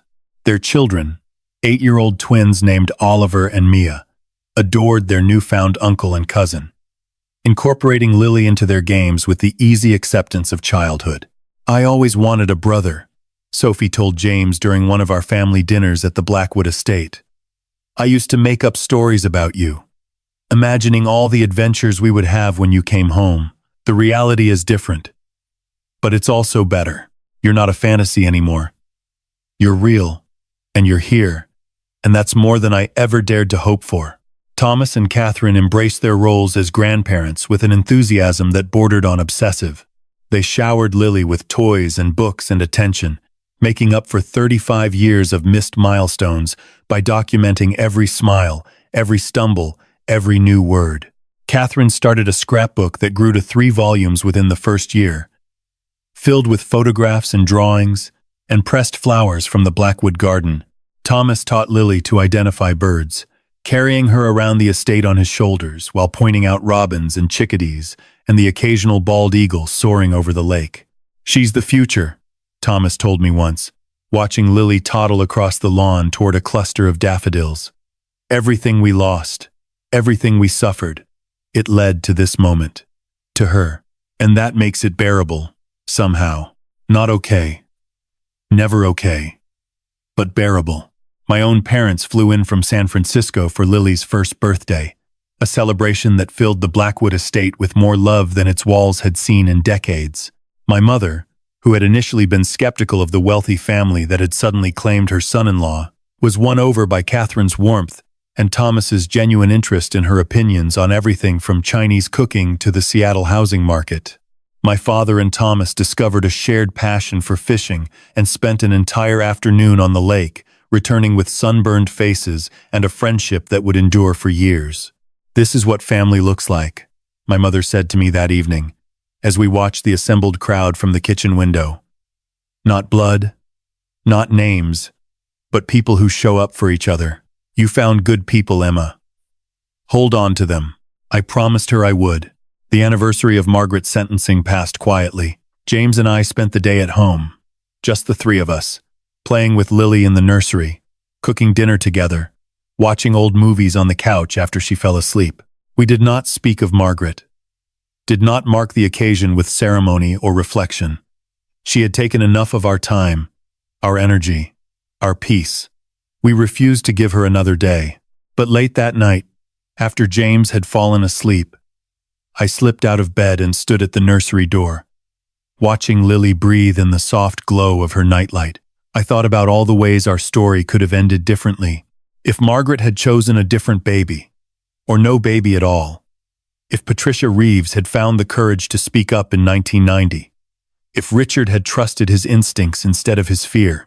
If James had never agreed to the DNA test that Margaret demanded. So many threads, woven together by chance and choice, leading to this moment. This sleeping child. This healing family. This fragile, precious life that we had built from the wreckage of someone else's obsession. I did not believe in fate, or destiny, or divine providence. But standing there in the darkness, listening to my daughter breathe, I believed in something. Call it hope. Call it resilience. Call it the stubborn human insistence on finding light even in the deepest shadows. Whatever it was, it had brought us here. And here, against all odds, was exactly where we were meant to be. 3 years later, I stood in the garden of the Blackwood estate, watching Lily chase butterflies through the roses. She was 4 years old now, all dark hair and bright eyes and boundless energy, a perfect blend of James's features and my stubbornness. She wore a yellow sundress that Catherine had bought her, grass stains already spreading across the hem, and her laughter rang across the lawn like church bells. "Mama, look," she called, cupping something in her small hands. "I caught one." I knelt beside her, peering at the monarch butterfly that rested on her palm, its orange wings trembling in the afternoon sunlight. "She's beautiful, sweetheart. But we have to let her go. Remember, butterflies need to be free." Lily nodded solemnly. the wisdom of 4 years weighing heavy on her brow. She opened her hands and watched the butterfly spiral upward, dancing on currents of warm air before disappearing over the hedgerow. "Bye-bye, butterfly," she whispered. "Have a good trip." James appeared beside me, sliding his arm around my waist. He looked different than he had 3 years ago. The tension that had once tightened his jaw and shadowed his eyes now softened into something approaching peace. His hair had started to gray at the temples, a development he blamed on fatherhood, and I blamed on genetics. The Blackwood men, Thomas had informed us with mock solemnity, went silver early. It was a family trait. Family. The word no longer felt complicated when I thought of us. We had spent 3 years weaving ourselves together, Blackwoods and Morrisons and Chens, creating something new from threads that should never have been separated. It was not always easy. There were still difficult conversations, still moments when the old wounds ached like broken bones before a storm. But we had learned to talk through the pain instead of around it, to hold space for grief without letting it consume us. "The guests are starting to arrive," James said, nodding toward the house. "Mom wants to know if we should bring out the cake yet." I smiled at the casual way he said "Mom" now, meaning Catherine. The word no longer weighted with asterisks and qualifications. He had 2 mothers, he had decided, one who had raised him and one who had lost him, and he would honor both in his own way. Margaret's name was never spoken in our home, but her photograph remained in a box in James's closet, a reminder of the complicated truth that love and betrayal could coexist in the same heart. "Tell her 15 more minutes," I said. "I want Lily to wear herself out before we try to get her to sit still for pictures." James laughed, kissed my forehead, and headed back toward the house. I watched him go. This man who had been stolen and found and remade, and felt the familiar swell of gratitude that had become my constant companion. The party was for Lily's 4th birthday, but it was also a celebration of something larger, something harder to name. 3 years since the trial. 3 years since Margaret had been led away in handcuffs, since Richard had broken down in the courtroom, since James had stood at the podium and spoken his truth to the woman who had stolen his life. 3 years of healing, of building, of learning to trust that the ground beneath our feet was solid. The guest list was small but meaningful. Thomas and Catherine, of course, resplendent in their roles as doting grandparents. Sophie and Mark with the twins, now 11, and as energetic as ever. Richard, who had earned his place at family gatherings through years of patient effort. My parents, who had flown up from San Francisco and would stay for a week, spoiling Lily with presence and attention. Patricia Reeves, who had become an unlikely friend, her guilt transformed into fierce advocacy for missing children. Detective Maria Santos, who had stayed in touch, and now led the cold case unit that had been expanded thanks to the Blackwood Morrison Foundation. And there were new additions too. Dr. Rebecca Okonkwo, James's therapist, who had become a friend after their professional relationship concluded. Diana Chen, my college roommate, with her wife and their twin boys, neighbors from our Ballard block, colleagues from the architecture firm where James had recently been promoted to partner, teachers from the preschool where Lily had just completed her 1st year. A community, I realized, looking around at the assembled crowd. That was what we had built, not just a family but a community. A network of people who had supported us through the worst and celebrated with us through the best. Margaret had tried to isolate James, to keep him contained within the walls of her deception. Instead, her exposure had opened doors we never knew existed, connecting us to people who enriched our lives in ways we could never have anticipated. The cake was chocolate with vanilla frosting, Lily's favorite, decorated with butterflies in honor of her current obsession. She blew out the candles with one enthusiastic breath, scattering wax across the frosting, and the assembled guests cheered as if she had accomplished something miraculous. She existed. She was healthy and happy and loved. In a world that had delivered so much darkness, her simple joy felt like a miracle. After the cake had been cut and the presents opened and the sugar-fueled chaos had subsided into drowsy contentment, I found myself alone with Catherine on the dock behind the house. The sun was setting over Lake Washington, painting the water in shades of gold and rose. And somewhere in the distance, a loon called its mournful song. "I never thanked you properly," Catherine said, her eyes fixed on the horizon. "For everything you did. For not giving up when Margaret demanded that test. For fighting for the truth, even when it would have been easier to let it go." I shook my head. I was fighting for my marriage, for my daughter's right to know her father. I didn't know it would lead to all of this. That's what makes it meaningful. Catherine turned to face me, her eyes bright with unshed tears. "You didn't do it for us. You didn't even know we existed. You did it because it was right. Because you loved James enough to demand the truth. And because of that, I got my son back. Thomas got his son back. Sophie got her brother. And we all got Lily." She reached for my hand. "You gave us a future, Emma. I will never be able to repay that." I squeezed her fingers, unable to speak past the lump in my throat. We stood together in silence, watching the light fade over the water. Two women bound by a child who had been lost and found, by a truth that had shattered one family and healed another. Later that evening, after the guests had departed and Lily had been tucked into bed in the room that had become hers at the Blackwood estate, James and I walked through the garden alone. The roses were in full bloom, their fragrance heavy in the summer air, and fireflies blinked their ancient code among the hedgerows. "Richard asked me something today," James said, his voice thoughtful. "He wants to know if I'll visit Margaret with him. She's sick, apparently. Cancer. The doctors don't think she has long." I felt my stomach tighten. "What did you tell him?" I told him I needed to think about it. He stopped walking, turning to face me in the moonlight. "Part of me wants to go, to look her in the eye one last time, to see if she's finally understood what she did, to see if there's any remorse there, any recognition of the harm she caused. And the other part? The other part wants to let her die without giving her the satisfaction of my presence. She stole 35 years of my life, Emma. Why should I give her another moment?" I considered the question carefully. It was not mine to answer, not really. This was James's journey, James's choice, James's wound to heal or leave festering. But he had asked, and I owed him my honest thoughts. "I think you should do whatever brings you peace," I said finally. "Not for her sake, but for yours. If seeing her will help you close this chapter, then go. If it will only reopen old wounds, then stay away. But don't make the decision out of anger or spite. Make it out of love, for yourself and for Lily and for the life you've built. Margaret doesn't get to dictate your choices anymore. You're free now. Act like it." James was quiet for a long moment. Then he pulled me close, his arms wrapping around me like a promise. "I love you," he murmured into my hair. "Only about 7 times.